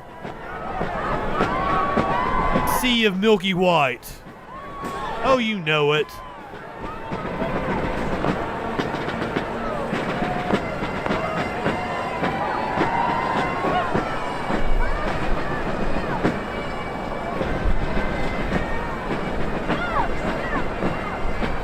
That's a hell of a crowd. Once again, there is motivation on the right. And they are being worked into a frenzy by right-wing propaganda.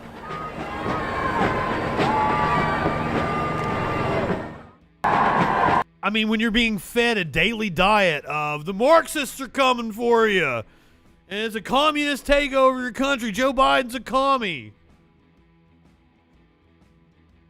Apparently, John Cena spoke at the 2022 March for Life. Or maybe it's not actually John Cena because we can see him. What the fuck? Like, am I the only one that sees this? Welcome to the podium, Father Mike Schmidt. That is a sea of milky white faces. Wow, it is an honor, incredible honor to be able to be here with you today. You guys have been troopers. Am I the only one that sees it? Does the dude look like John Cena, or is that just me? So cold, and there's no chairs anywhere. That's the hard part. You know, the first speech I ever gave in my entire life was in 8th grade, and we got a chance to choose any topic, any argument. If only he was John Cena, he'd be making fucking cool-ass jokes and shit. Highly recommend Peacemaker. Excellent show. I'm going to watch the 4th episode after we get off from here. Here is Mike Pence speaking at the Summit for Life. How times have changed. Today, a new administration is... I love you too.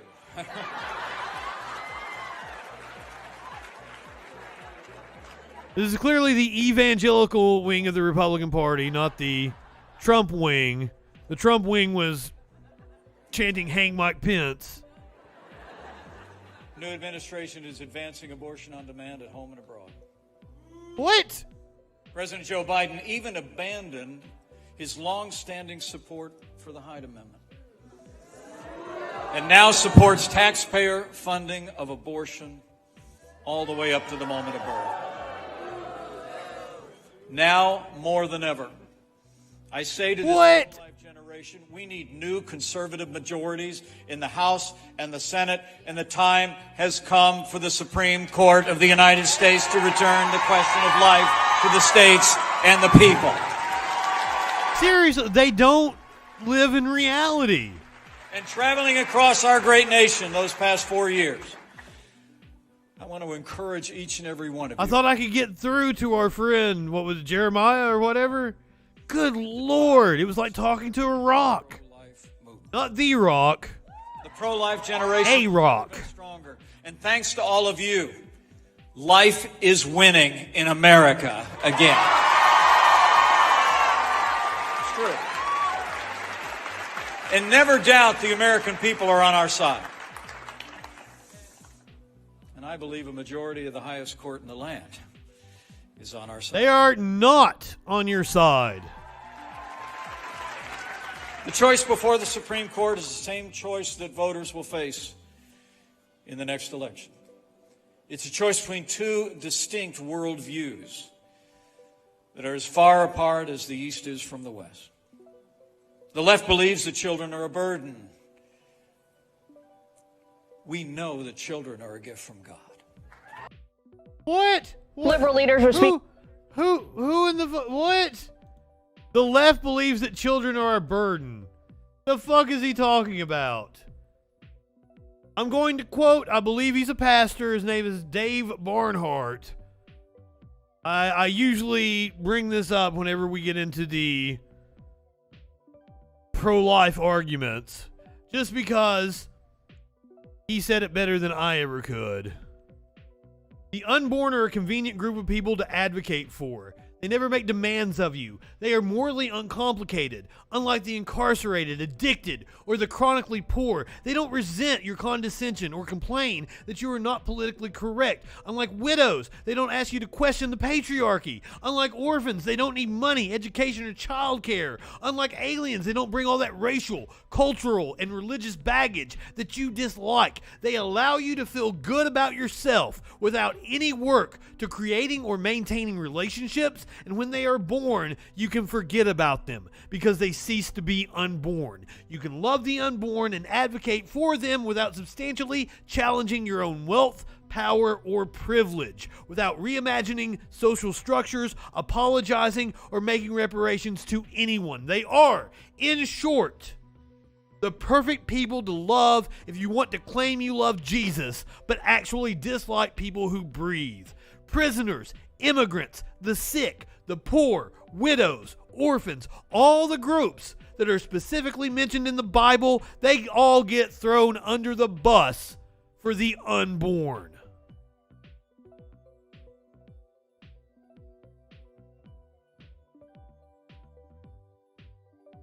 I can't say it any better than that. That's the link to the original post. But it's just like the conversation with our friend that called in. He's not following the Bible. The only thing the Bible has to say about abortion is how to perform one. If you don't believe me, hold on a second.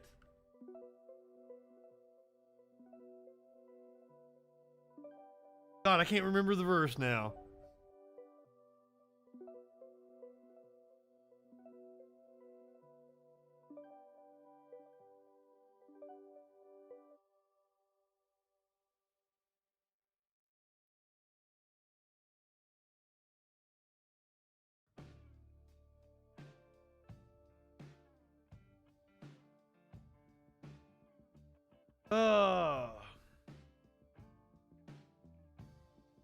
Numbers 5, verse 16. And the priest shall bring her near and set her before the Lord. And the priest shall take holy water in an earthenware vessel, and take some of the dust that is on the floor of the tabernacle, and put into the water. And the priest shall set the woman before the Lord, and unbind the hair of the woman's head, and place her in the hands, and in her hands the grain offering of remembrance, the grain offering of jealousy. And in his hands the priest shall have the water of bitterness that brings the curse.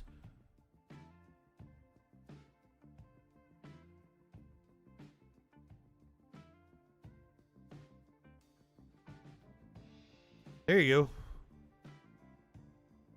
We watched the Senate candidate smoking a fat blunt on the Freak Show on Friday night.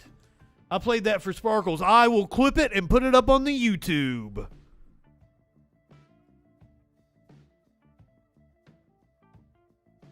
Because I got some really fun stuff to get to here. Unfortunately, this isn't it. This is more Mike Pence. Abortion industry. Apparently, he compared abortion to eugenics.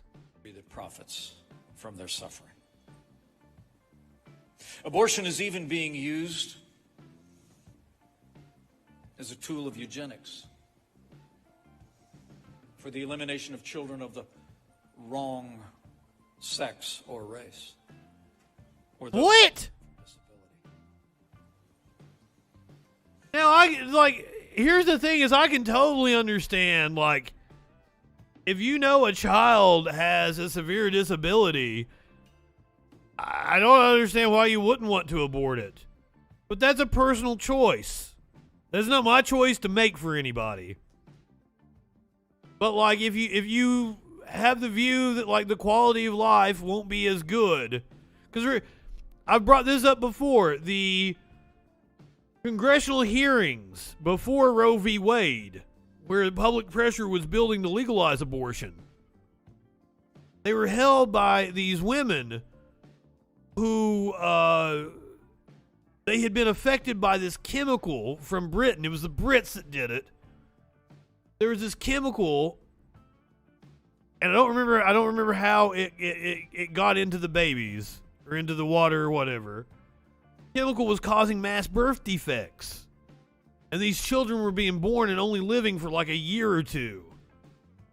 And these women saw them like live a life of suffering and thought that it would have been better to abort them than to let them live for a couple of years in pain, which makes perfect sense.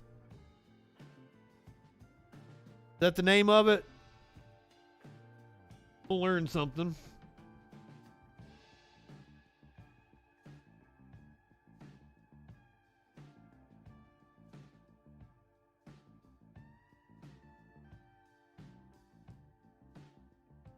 Probably, if it's talking about birth defects in 1952. That seems like, oh, yeah. In the late 1950s and early 1960s, use of thalidomide in 46 countries by women who were pregnant or who subsequently became pregnant resulted in the biggest man-made medical disaster ever, resulting in more than 10,000 children born with a range of severe deformities. Oof.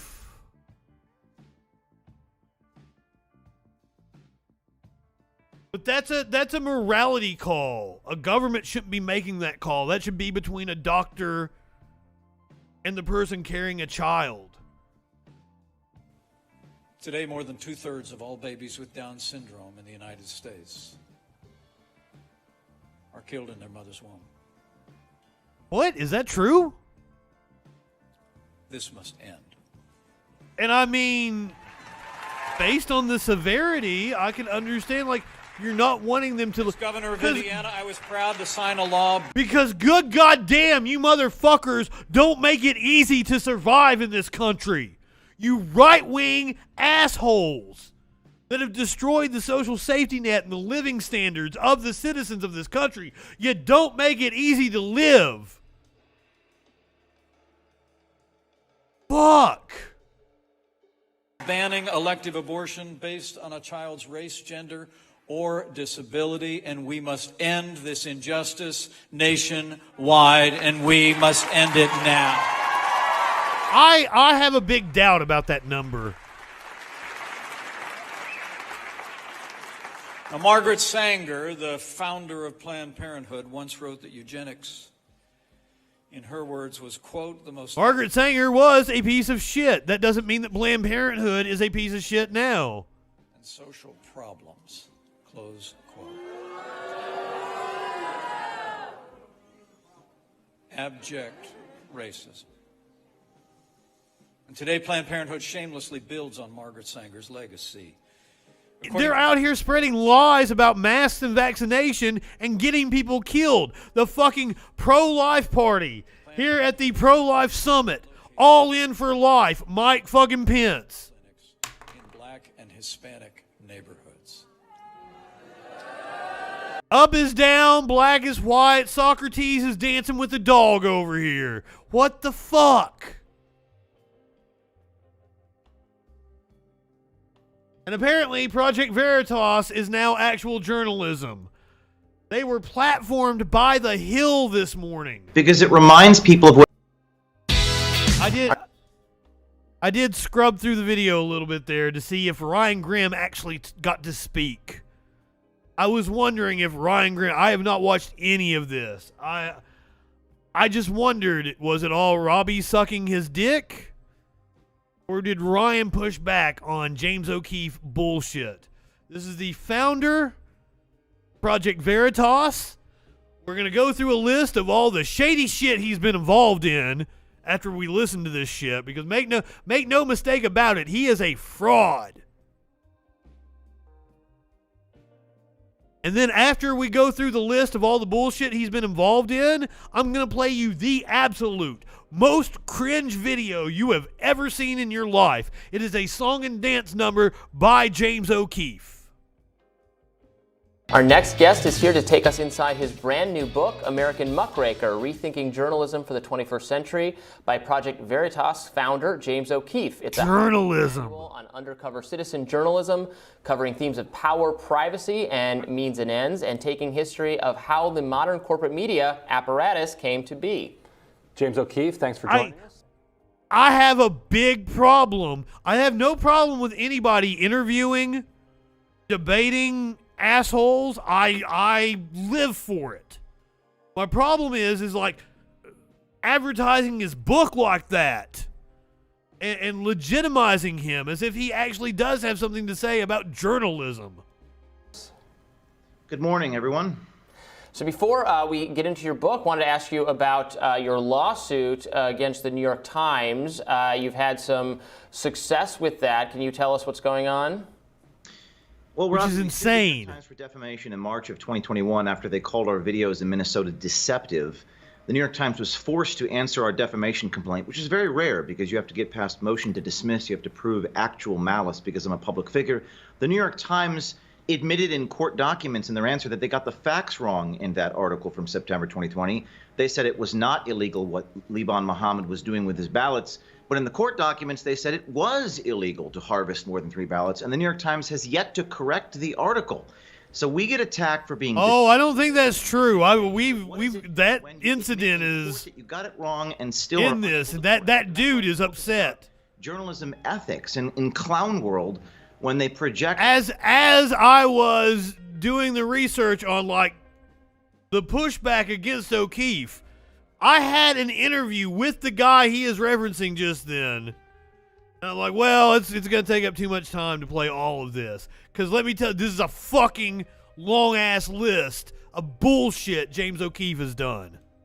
On to us what they do. And then, of course, after the FBI raid, the New York Times publishes my attorney-client privileged memos and tries to compare it to the Pentagon. The FBI raid on him. But there's more. And on Project Veritas. And so on the question of journalism ethics, and I think Project Veritas and everybody else is fully within their rights to file defamation claims against the media. There's no defamation right in the First Amendment. You defame somebody, then you have to you really have to defend the claims that you have made. But where I've been critical of Project Veritas on this particular lawsuit is the prior restraint that you sought against the New York Times. And so to give people background, you're in this lawsuit. It appears that so you guys had to turn over documents as a part of discovery. Some of those documents then wound up in the New York Times. The most logical conclusion would be that the lawyers leaked those documents to their reporters, which should be condemned if that's what happened, because you have to respect the sanctity of attorney-client privilege and these lawsuits. All of that aside, seeking prior restraint, telling a journalistic outfit that it can't publish something, to me, is crossing a line that is dangerous, because prior restraint. Thank you, Ryan. You have this information, but you can't publish it. To me, really runs up against the First Amendment, and really, ultimately, will be used against organizations in the future like yourself. Are you concerned about the precedent that would set? Well, well, first of all, it's not prior restraint; it's litigation misconduct. This is a case of first impression. Okay. Where we're suing the New York Times for defamation. We get past motion to dismiss. A judge in New York says the New York Times engaged in deception and disinformation by putting an opinion in the first sentence of an article, and then Facebook, Robbie, banned our video because of what the New York Times said. So when you publish the other side's attorney-client privilege documents, this is Ben Barr, the attorney of record in the defamation lawsuit. In American jurisprudence, the attorney-client relationship is sacrosanct. The First Amendment has its limits. It's not absolute. It's not absolute. And the press has a special obligation to oversee itself in a country when they're more powerful than all 3 branches of the government. And you're right. You're right. Defamation is not a First Amendment right. You can't intentionally lie about someone with actual malice. And by the way, where is the indignation from Dean Baquet at the New York Times for the government raiding my home? I mean, I know, Robbie, you're a libertarian. Where is the outrage? Yeah. A source sends me the a document. The outrage is over here. Yeah, we're outraged. Yeah, it's. I mean, absolutely. But where is the? I don't know. I don't. About. They have been involved in some shady shit, and we know that James O'Keefe has committed federal crimes in the past. So the FBI raiding him isn't that big of a deal to me. Feds raiding my home and taking my stuff and throwing me against the wall in handcuffs. Within minutes of me being out of handcuffs, guess who texted me? The New York Times. Mike Schmidt, national security reporter. And that's what this book is about. It's about the fact that we live in a world where there's a symbiotic relationship between government, pharmaceutical companies, and the paper of record, and it's not how journalism ought to be. I don't consider. You're complaining about capitalism. We could talk a lot about this. It's very nuanced. It's not necessarily prior restraint.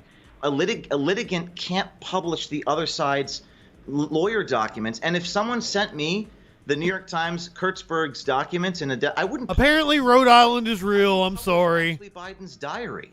People say you're a right-wing extremist. Well, if I was a right-wing Somebody published her diary. Ashley Biden's personal diary, but two things. Number one, I couldn't verify with 100% certainty it was hers. And number two, I didn't think public eyes should see the private musings of this person. I couldn't confirm if the things she wrote in the diary actually occurred. So it's a little more nuanced, Ryan, than they make it out to be. And there's a lot to unpack here, which is why I wrote a whole book about journalism ethics.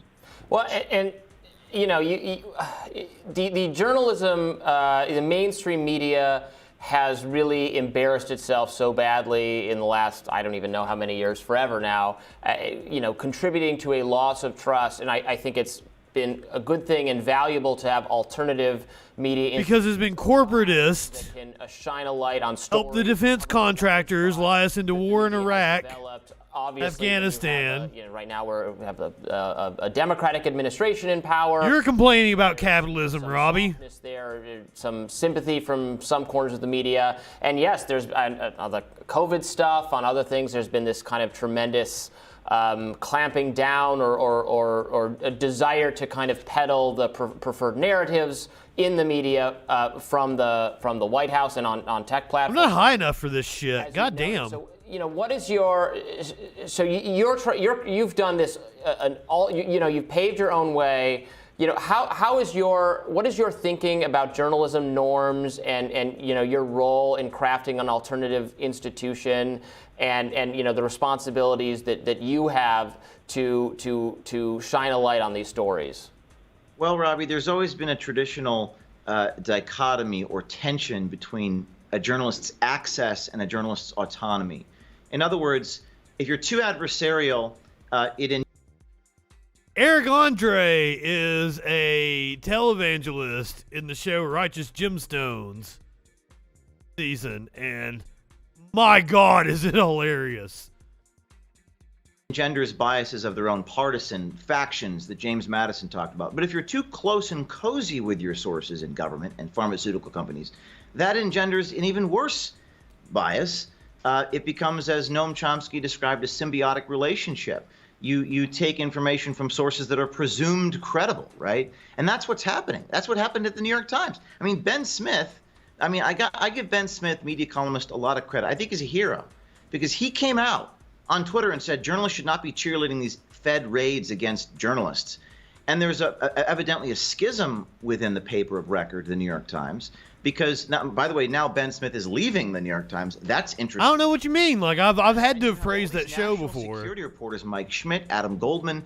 I mean, writing hit piece after. Well, I did. Okay, well, the second season just started, so I might have not known that last time I brought the show up. I'm very proud of what was in those memos. They all show we're not breaking the law. It said documents show how far deceptive reporting practices. Oh, fucking. You should have been sold on the fact that it's like Danny McBride created it.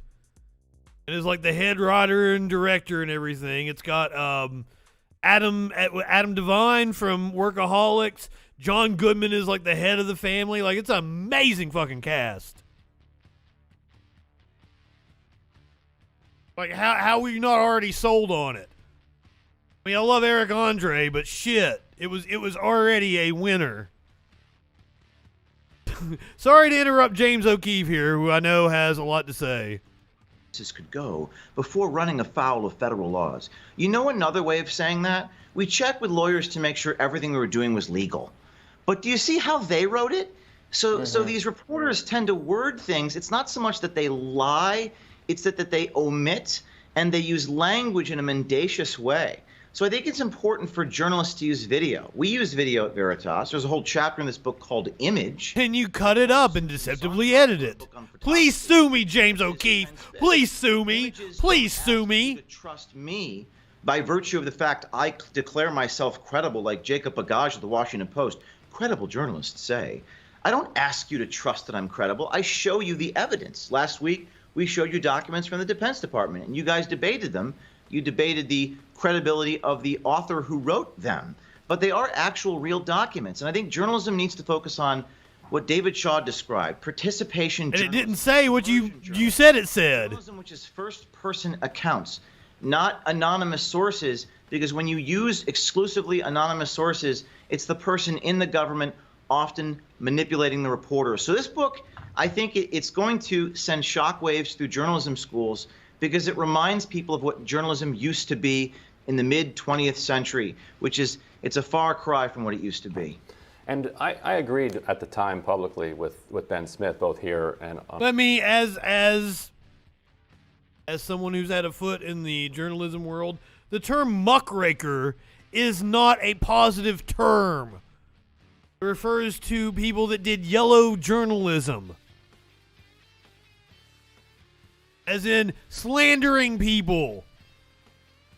So, American Muckraker is actually a pretty apt title for James O'Keefe's book.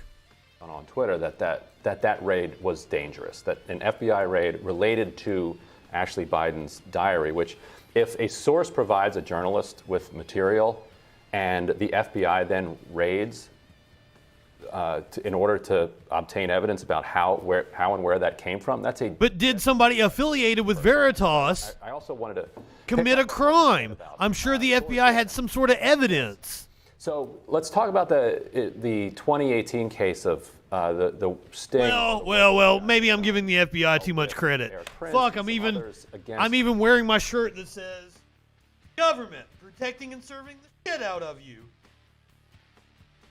Here I am like, well, I'm sure the FBI had evidence. Yuck, yuck, yuck. Cops lie. FBI are cops as well. I'm sorry. Want to be consistent here. H.R. McMaster, so as everybody knows, Corey Lewandowski, Steve Bannon, and others, there was a big factional fight going on in the White House. You had H.R. McMaster on one side, and then you had the kind of anti-H.R. McMaster faction, the Bannon Lewandowskis, on the other side. The New York Times had reported that your journalists were trained by Eric Prince in different espionage tactics, and then you orchestrated a scheme where you were going to send a woman in with a video camera to say inappropriate things around H.R. McMaster, and then that would be used against H.R. McMaster. That's what the New York Times reported. That would have been in the interests of that faction inside the White House. Can you respond to that reporting? I think at the time you said it was a giant smear story, but can you respond in some more detail about that entire operation? Ryan, go back to the article because the New York Times did Sounds not like his MO. behind the McMaster's thing. The New York Times ultimately said in paragraph like 19 or something, it's unclear whether James O'Keefe was involved, and that's the problem. We weren't. RB, just wait. Just wait until I show you this video. It is the most cringe video you will ever see in your life. I promise you, you have not seen anything like it. You think O'Keefe has a punchable face now? Just wait. Especially if you're a Prince fan. We weren't involved in that. I wasn't behind that. I came out condemned. I didn't say I was nothing to do with that. So it's just false.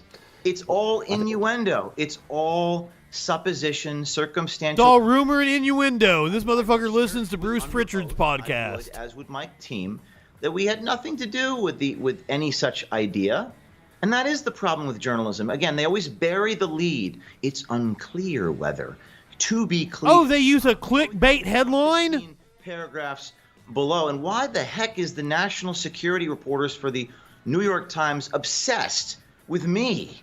They have like a James O'Keefe voodoo doll there at the New York Times. They stick pins in them. They should be sticking pins in the government. Get off your cross. Robbie and Ryan is in Washington, D.C. in the summer. We had reporters in bars and restaurants, like reporters tend to do, overhearing and discussing conversations with Stuart Karoff at the State Department, a woman named Allison Raybar at DOJ, and these people bragged openly in public places about how they didn't work and they were scanning license plates of dissidents and they were trying to F things up, to quote Stuart Karoff. These were mid to low-level people at these organizations. We're doing our jobs. That's what the fourth estate is supposed to do, expose waste, fraud, and abuse.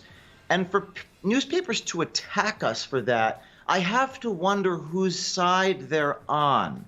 Are they on the side of transparency? You mentioned sources receiving documents. The U.S. Supreme Court, John Paul Stevens authored the majority opinion in Nikki v. Vopper from 2001. Journalists have a right to publish documents even if those documents were stolen, so long as the journalist did not participate in the theft of those documents. This is common sense. Yeah. It's self-evident. I don't know why. Here's a rhetorical question, which I don't. So he's learned his lesson that he has plausible deniability away from the people that are being tasked with stealing these documents. Evidence, not hearsay, not anonymous sources, but actual evidence. Last question, and we have to run, but maybe Robbie has one more. But can you flesh out a little bit of what that Eric Prince training was? Because it goes to the question of what kind of institution, what kind of undercover work. So what is Eric? For those of you who don't know, Eric Prince was the founder of Blackwater and the CEO, a mercenary company that did all kinds of fucking shady shit for the U.S. government. Well, he's Betsy DeVos's fucking brother or some shit, or brother-in-law. Fuck all the way off. Eric Prince is a piece of shit. There's been several documentaries about how big of a piece of shit he is. Prince conveying to Project Veritas operatives? Well, I talk about that in this book, American Muckraker, in a chapter called Secrets. I learned that espionage and investigative reporting do overlap. It's like a Venn diagram, but we're not spies because spies may operate for state interest. The investigative reporter operates in the public interest. And Aristotle said you are what you do. So people can cast names and labels, or you're a spy. Well, no, because we operate in the public interest. And yes, we do use undercover techniques, but here, and this is all written about, including your question, in this chapter called Secrets, we believe it's a question of relative deception. If you identify yourself as a reporter to these fraudsters, hello, I'm Ryan Grimm from The Intercept. Tell me all the fraud you're going to be committing. They're never going to tell you that, so you do have to use some element of pretense in order to tell the truth to the audience, and that's what the First Amendment is about. So we only keep 3 secrets at Project Veritas: the names of our whistleblowers, the names of our donors, and ongoing investigations. Names of their donors. Transparent, and that's what we do. We gotta leave it there. Great discussion. Names of our donors, but we're completely transparent. Light on what you're That's doing. a red flag. Like a fascinating book. I actually got a. Especially since they've had a much higher profile in the last, 5 years? I can't believe I'm actually having to deal with the validity of Project Veritas as a source, given all the shit they've been involved in.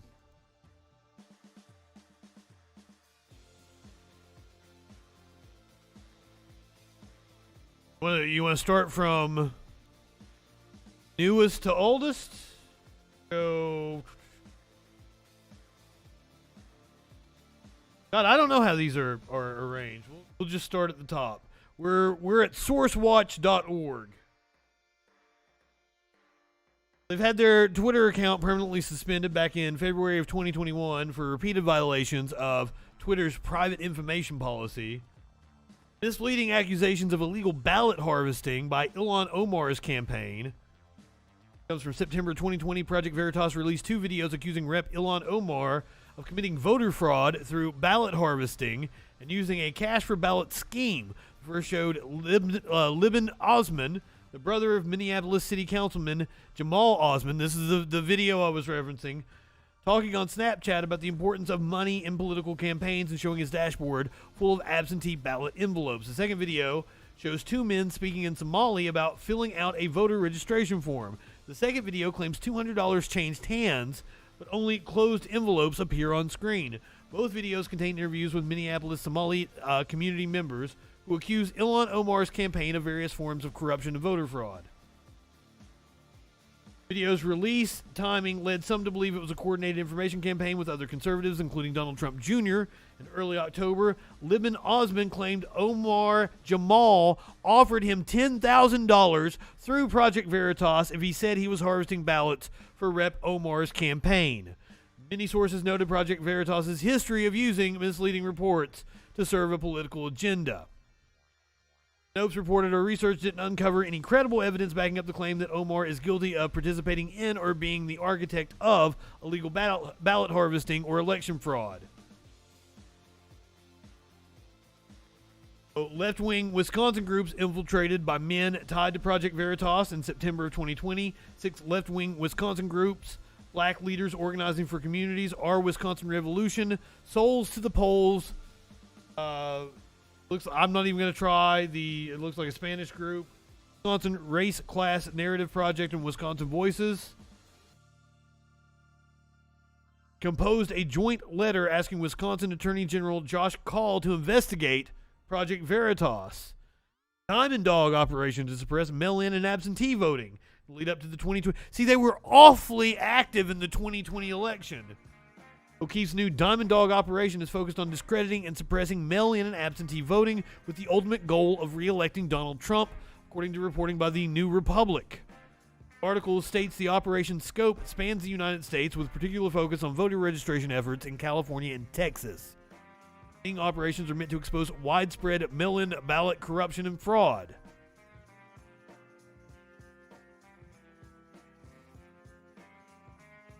ENR reports that in Texas, Project Veritas operatives, including Facebook staffer Cassandra Spencer, worked closely with GOP operative Andy Harris, chief of staff to Rep.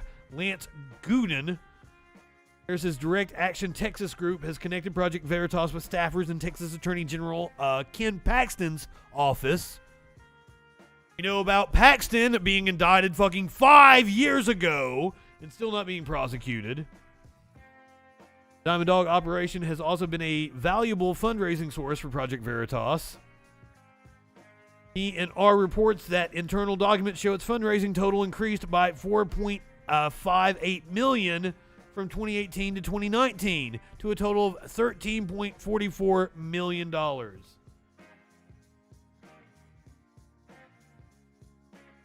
After Project Veritas attempted to infiltrate Democracy Partners, a group called the Undercut and American Family Voices launched Project Veritas Exposed. The mission of the site is to serve as a resource for individual and organizations targets of Project Veritas. The site keeps a running list of attempted stings Project Veritas is caught in. They had a failed Washington Post sting.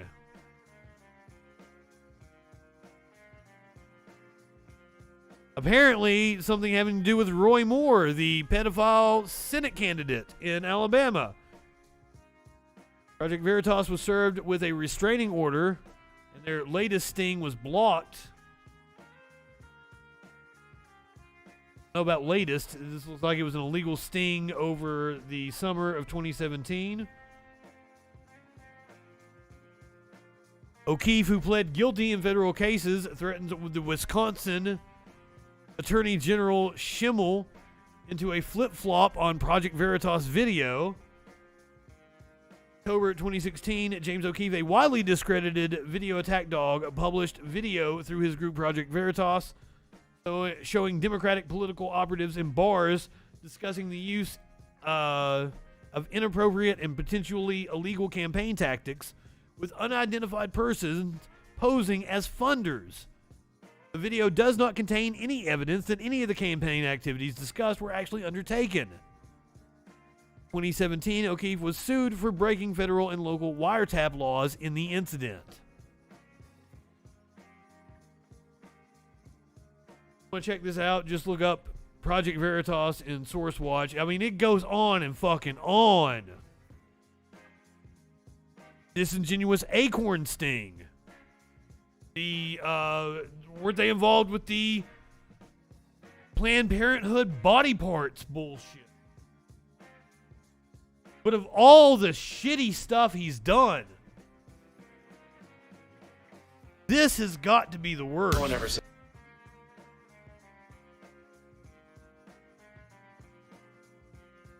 He's clearly a theater kid that couldn't make it in Hollywood. Like so many of these right-wing nut jobs. Like they wanted to be in Hollywood and they couldn't make it. So this, ladies and gentlemen, is the most cringe video you will ever see.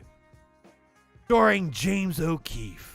says those things out loud, but it's obvious. Here's some. It leads. If it leads, it leads. I think that's propaganda. Twitter permanently suspended his account after he exposed hypocrisy and fraud at CNN. Project Veritas, a very controversial conservative group. Promoting misinformation. The Times reported that the footage from Project Veritas was part of according to Stanford researchers, a coordinated disinformation disinformation. They sued the New York Times for defamation. Project Veritas just won a major victory in that case. Come to you and offer you $100 million. You're not going to settle? I would tell them to go to hell. I just can't believe that my face is on TV. Oligarchy, am I left or right? M-O-G-O-P. Oligarchy. Do I have faith in truth? Now, is he saying he's part of the oligarchy? Is suing Twitter for defamation. Project Veritas taken down because they confronted a Facebook executive. Take a video like that down, it would be due to a doxing concern. I can show you a video of CNN doing the exact same thing. Twitter made factual statements about our client that are false. I told you! I told you! And this is a Prince song called Controversy. Prince, an amazing artist, maybe the greatest musician ever to walk the face of the earth. James O'Keefe, who I think is a despicable person. The judge said, and your reporters interject their opinion. I told you! I fucking... Another defamation lawsuit this time again. I thought I perfectly couched it. You knew what was coming. Maybe I should have gave you a content warning. But all of this fits the Project Veritas. Promoting misinformation. The Project Veritas, a conservative activist organization. Polling does not decide the truth. Go speak to evidence.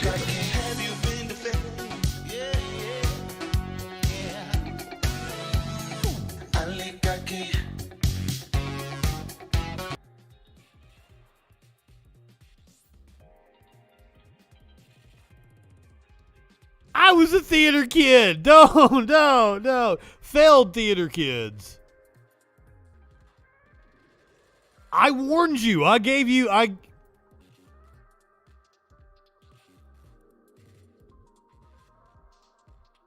This exists. Like, he did, like... He promoted this shit. And this isn't the only time he's done that.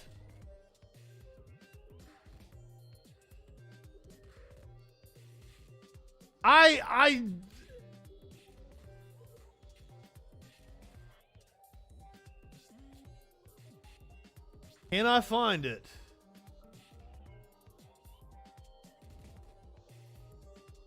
I don't have it handy, but they did a whole song and dance to The Weeknd. What's that conservative conference? Was it CPAC?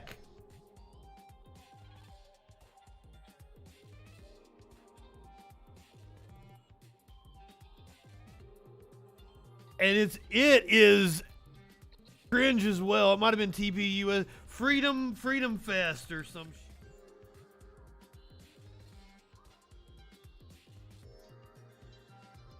No, fuck, I can't find it.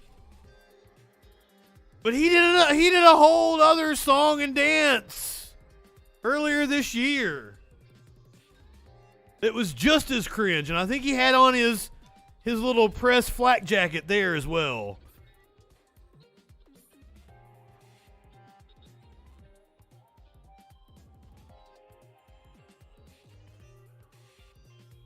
Yeah.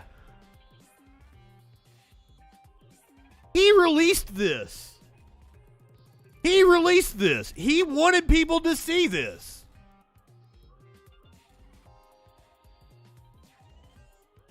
I wish you people could feel embarrassment.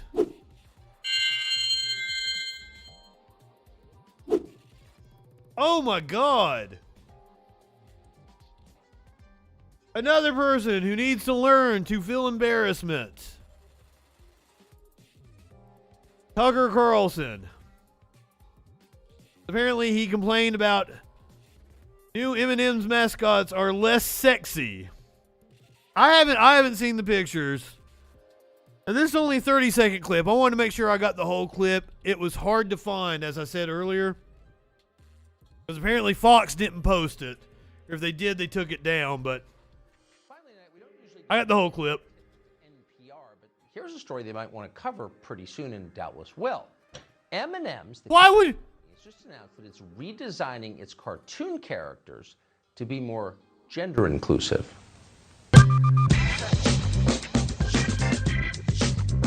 Boy,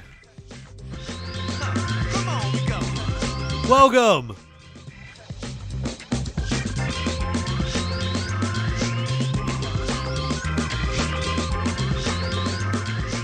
Bet you didn't think M&Ms were pushing intolerance, but they were. They've been changed. You're seeing the changes right now on your screen. The green M&M, you will notice, is no longer wearing sexy boots. Now she's wearing sensible sneakers. Why the change? Well, according to M&M's, quote, we all win when we see more women in leading roles because leading women do not wear sexy boots. Leading women wear frumpy shoes. The frumpier, the better. That's the rule. The other big change is that the brown... I don't see any change in the brown one. From high stilettos to lower block heels. Also less sexy. That's progress. M&M's will not be satisfied until every last cartoon character is deeply unappealing and totally androgynous. Until the moment you wouldn't want to have a drink with any one of them. That's the goal. When you're totally turned off, we've achieved equity. They've won. Meanwhile,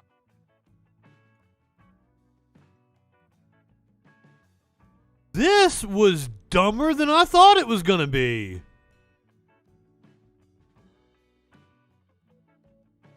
He is totally turned off by these M&Ms. In a nod to the burgeoning wellness movement, the orange M&M will, quote, acknowledge and embrace his anxiety. And actually, if you look at him, the orange M&M does appear very anxious. Maybe he doesn't like all the ugly new shoes he sees around him. Maybe he liked the sexy boots. Maybe the orange M&M is a secret sexist himself.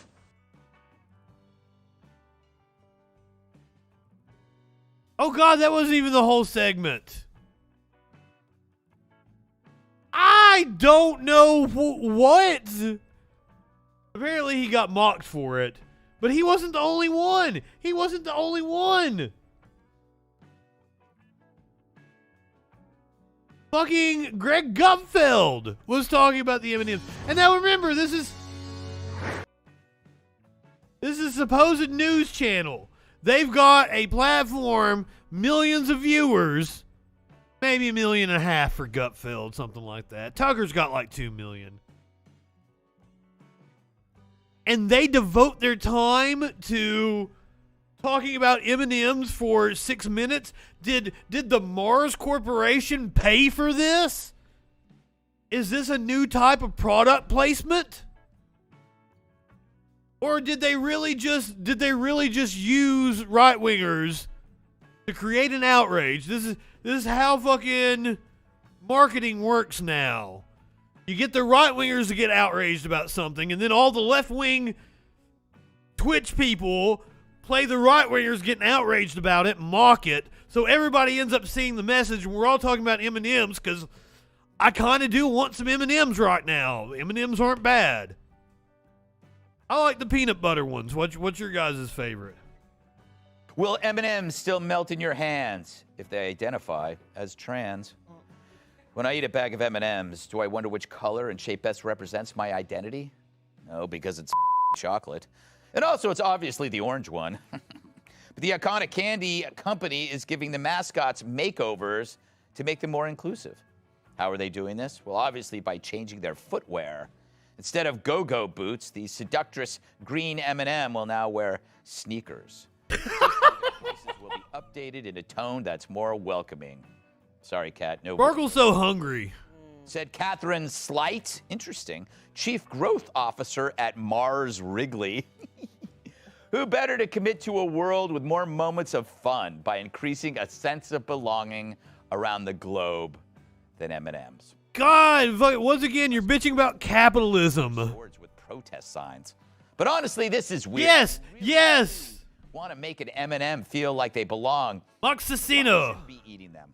Mildly change boot design. Drop a vague press release about inclusivity. Non-binary bond. Step 3? For commentary, we Step go to 4, profit.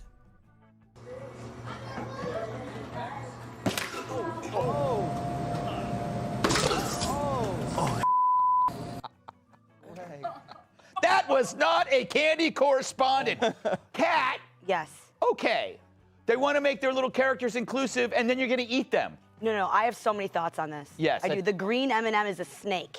Yes. The new one. The new one. Okay, listen. Don't forget to say something misogynist to Kat like you always do, Greg. We all win when we see more women in leading roles. So I'm happy to take on the part of supportive friend when they succeed. Okay, like none of you guys are women, but women all know that the women that are like, I'm a woman and I'm pro-woman and look how pro-women I am. You can't trust them. Because real women, they just do it. They don't need to brag about it like they're running some kind of campaign. And she admits she's doing that. She says, the part of a supportive friend when they succeed, right? Like, okay, yeah, I bet you want to be, their friend when they succeed. Like, you conniving, climbing little bitch. I do not trust her. Who is she even reading right now? So she's like the marketing director? That's the worst kind. You need to run from women like the green M&M, the new green M&M. Yes, the green M&M. Wait, the green M&M said that? The green M&M ain't real. What the? That was some kind of marketing material that Mars sent out. God damn. Climbing little bitch. I do not trust her. All right. I don't want to be her friend. So she somehow made it worse. That's the worst kind. You need to run from women like the green M&M, the new green M&M. Yes, the green M&M is disgusting. She's an opportunistic, evil bitch. Wow. Wow. Rob, I have to say, corporations may be the most embarrassing entity in all of wokedom because they're so obvious about trying to create a Capitalism. Capitalism. Which is what candy is. Right. What you are calling woke is just people. The majority of the people. We don't give a shit about, whether someone is trans or what color their skin are. We're really accepting. And we're the majority. We're not like you people who get outraged about stupid shit and want to argue about what a man is and what a woman is. If I spent the amount of time, Jeremiah, whoever our fucking caller was at the beginning of the show, he spent all fucking day yesterday arguing on my YouTube and then called in and argued with me for an hour to just say fucking nothing. It's embarrassing. Why do you people spend that much time on it? It makes no sense to I understand why Fox does it because it gets the people outraged and keeps them watching. It's outrage porn. Yeah, they're the fucking snowflakes. Here, look at what we did to our little characters, but don't look at all the problems sugar causes. Yeah, don't look at the comorbidity you're creating. Yes. I was interested, though, Kat is projecting a lot into the green M&M. I feel like we should... No, I'm not. That's always a weird fucking take when they bring up, sugar and food. Okay, like when Michelle Obama tried to institute healthy school lunches, you guys went fucking nuts. You don't actually care about sugar and food or processed foods. If you did, then the concept of food deserts would be an issue you would devote time to instead of, marketing M&Ms for them. At some point, maybe in the next session. I'm not projecting. I'm reflecting on my own experience. Yeah, no, this is really interesting. I really want to. Kat, we're out of time. Yeah, right. But this is. Check. I would just say, M&Ms are kind of the progressives' idea of the future of the human being, right? We're all kind of shiny and a different color, and we have no genitalia. That's kind of where they want us to go. And if you put them in your mouth, the color comes off. I don't know what that means. This is part of this weird thing, Jesse, where we have to make sure on 7 billion people on the planet, not a single person. You guys even have a White Castle and a Five Guys down there? Do you know what an American burger tastes like? son. My hand at comedy again. Oh, God. And hope it works this time. I came up with some offensive candies. Oh, God. That I think we need to change their branding. Butterfinger. Oh, yeah. Oh, yeah. But his finger. Oh, very good. Right? Good, good. Hershey's Kisses. Hershey's Consensual Kisses. Nice. Very good. Jolly Rancher. Jolly Sustainable Rancher. So I just stop there? You've really been doing that. That's good. I like these. All right, you know, I'm going to save some for the 5. Which we already taped. Yeah, you did a great job, by the way, on the 5. I would say Butterfinger, it's but their finger. But their finger. That's my only note. Thank you. And you can fit more than one. Last word to you, Walter. That wasn't funny at all. Yeah.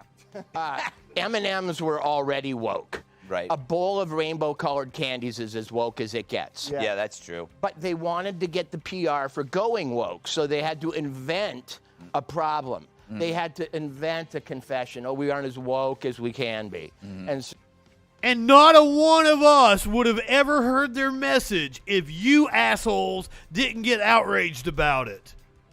And then it made the rounds on the Twitter because, like, oh, look at the stupid conservatives. That's how marketing works now, and I'm kind of upset at myself for playing into it. So this is fake. Number 2, where's Skittles? Yeah, is Skittles just going to stay racist and, because that will give America a choice. Yeah, exactly. Yeah. Good point. Yes. You got another. Skittles are fruit. My wife write all my bits because she knew I'd be M&Ms are chocolate. 2 different things. And, thanks, girl. I think we got to do a special Gutfeld episode where we are all on painkillers. If we announce it beforehand, then it's not a problem, right?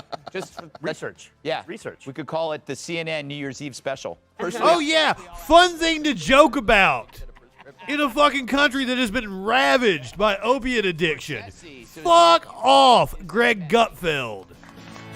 Hey, Sean Hannity here. Hey, click here to subscribe. Fuck you, Sean Hannity. I'm sorry. I was going to read mean comments. We were going to do Bim Shapiro's top media fails of 2021, but I ain't got it in me. Hour-long call at the beginning of the show. It was just too much. So here's a sloth crossing the road.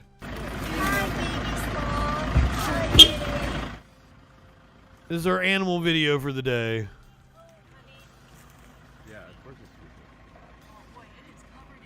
I've never seen one that color.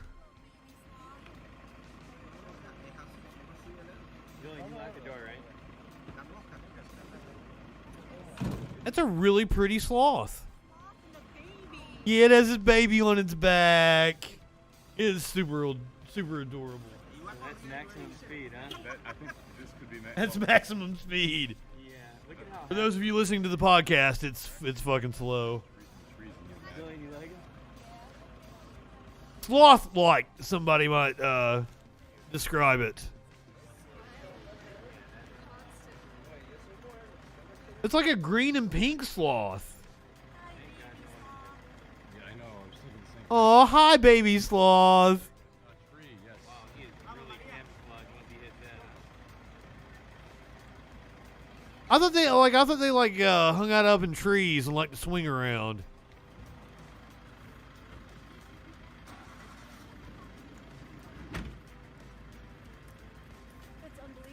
I'm glad everybody stopped and helped the sloth along. I'm glad it not become roadkill. That would have been really sad.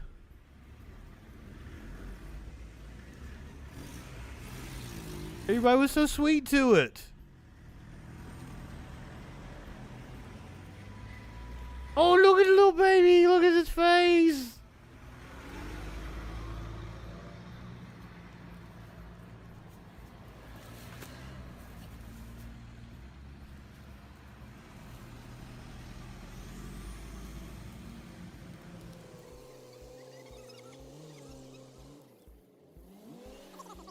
I believe they've sped up the footage for us here.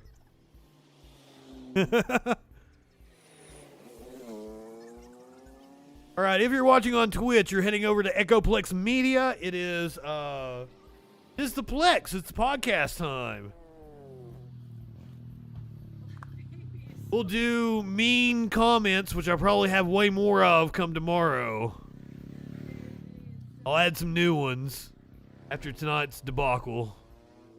If you're watching on Twitch, you're heading over to Echoplex Media. Go ahead, light one up, tip one back. It's all right to have a little fun before you hit the sack. I'm Justin FREAKIN. We'll see you tomorrow night on the Troll Patrol live.